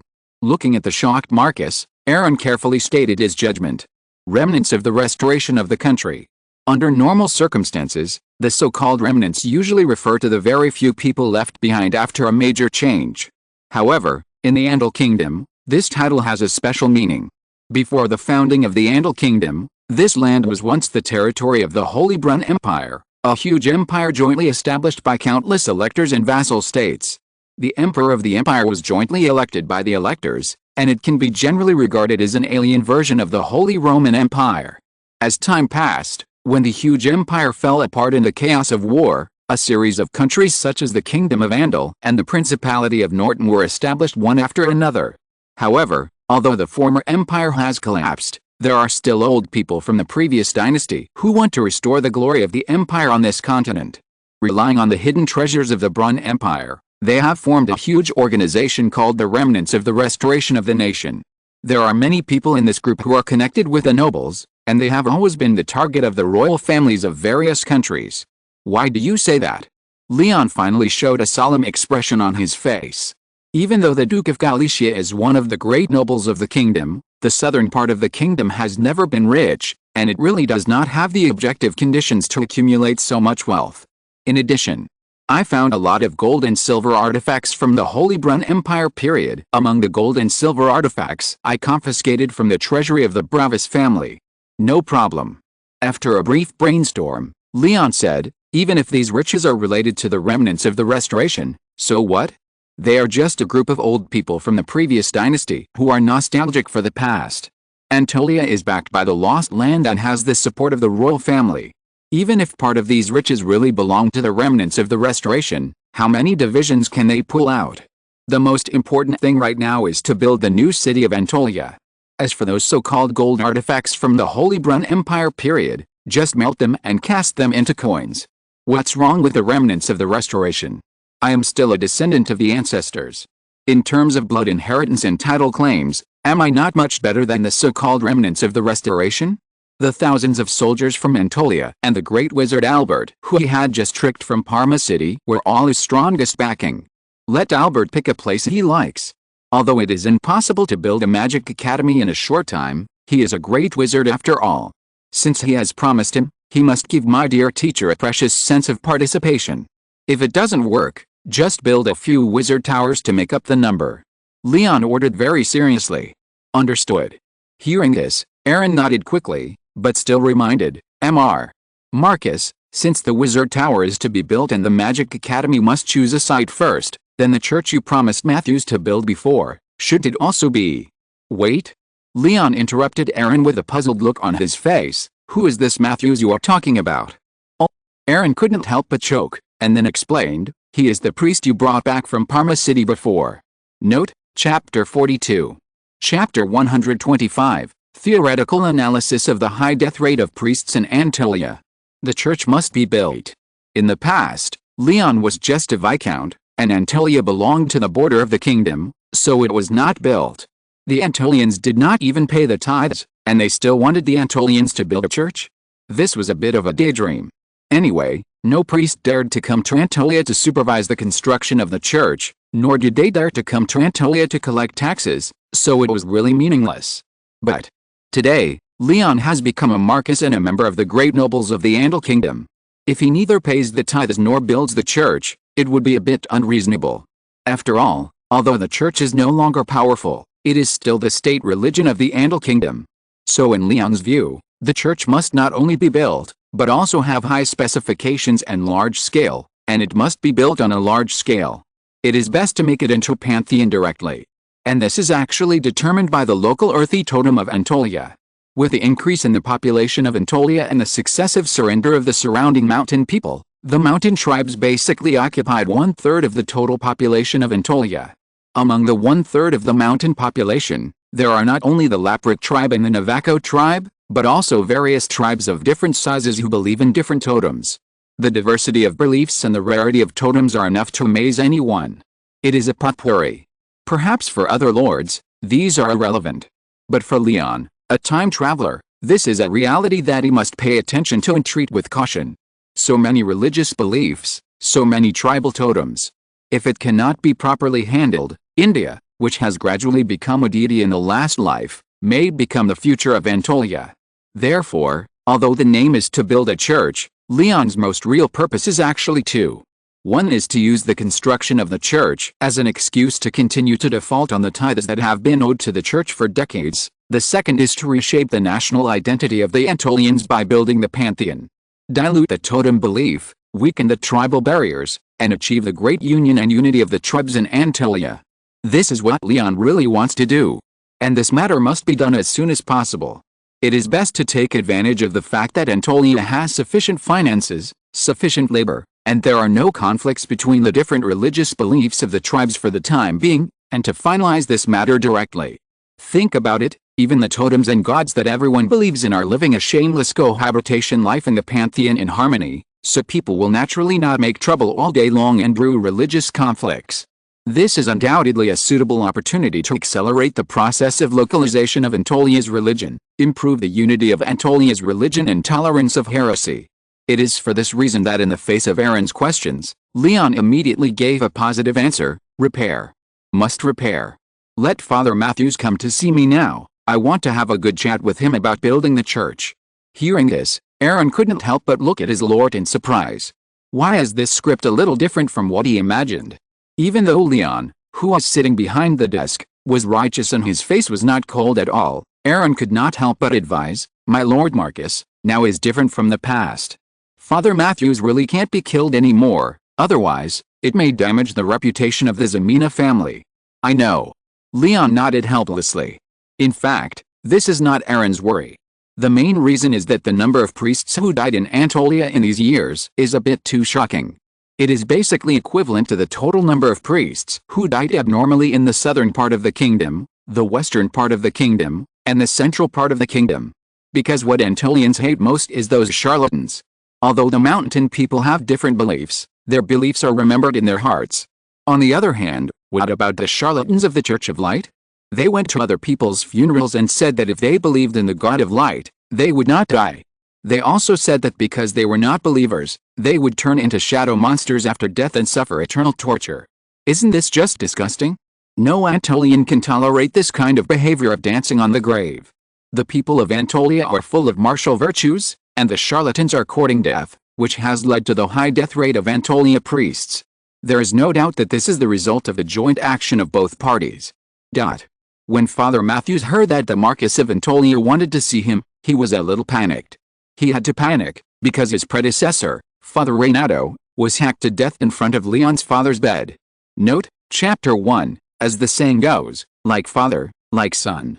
Matthews was seriously skeptical about whether he could see the sun tomorrow. Even though the guards who came to call him had repeatedly assured that this was just a sincere and heartfelt conversation, Matthews was still very nervous. There was no way, when León was still a viscount, he dared to kill the duke. And now León has become a marquess. Isn't it a matter of minutes to kill an unknown priest? So, even though the young lord showed his friendly expression when he first met León in the study, Matthews couldn't help but tremble, fearing that he would be beheaded in the next second. "Please sit down, Father Matthews." León smiled and pointed to the chair that had been prepared for the priest. Okay, thank you, Marcus." Father Matthews replied quickly. I asked you to come this time mainly to talk about building a church on the west bank of the White Blade River. I wonder if Father Matthews has any opinion. No. No. Don't. Hearing this, Father Matthews jumped up from the chair in shock. Antolia doesn't have much spare money, so there is really no need to go to great lengths for this. As long as there is God in your heart, there are churches everywhere. My Lord Marcus, please don't spend money. I will firmly support any decision of your Lord Marcus at any time. At this time, Matthews no longer had the edgy head in Parma City. As for building a church, how could he dare to mention it? During these days in Antolia, Matthews was always worried that he would be killed like the previous priests, and he really didn't dare to jump up and down to commit suicide. No. Leon shook his head very firmly and shouted, as vassals of the Andal Kingdom, it is normal for the Ximena family to spread the gospel for the God of light. Father, you are shirking such an important matter.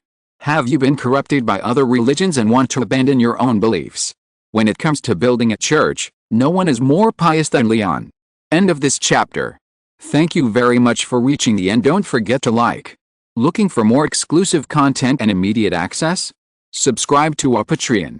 Remember, every like, subscription, or donation encourages us to continue.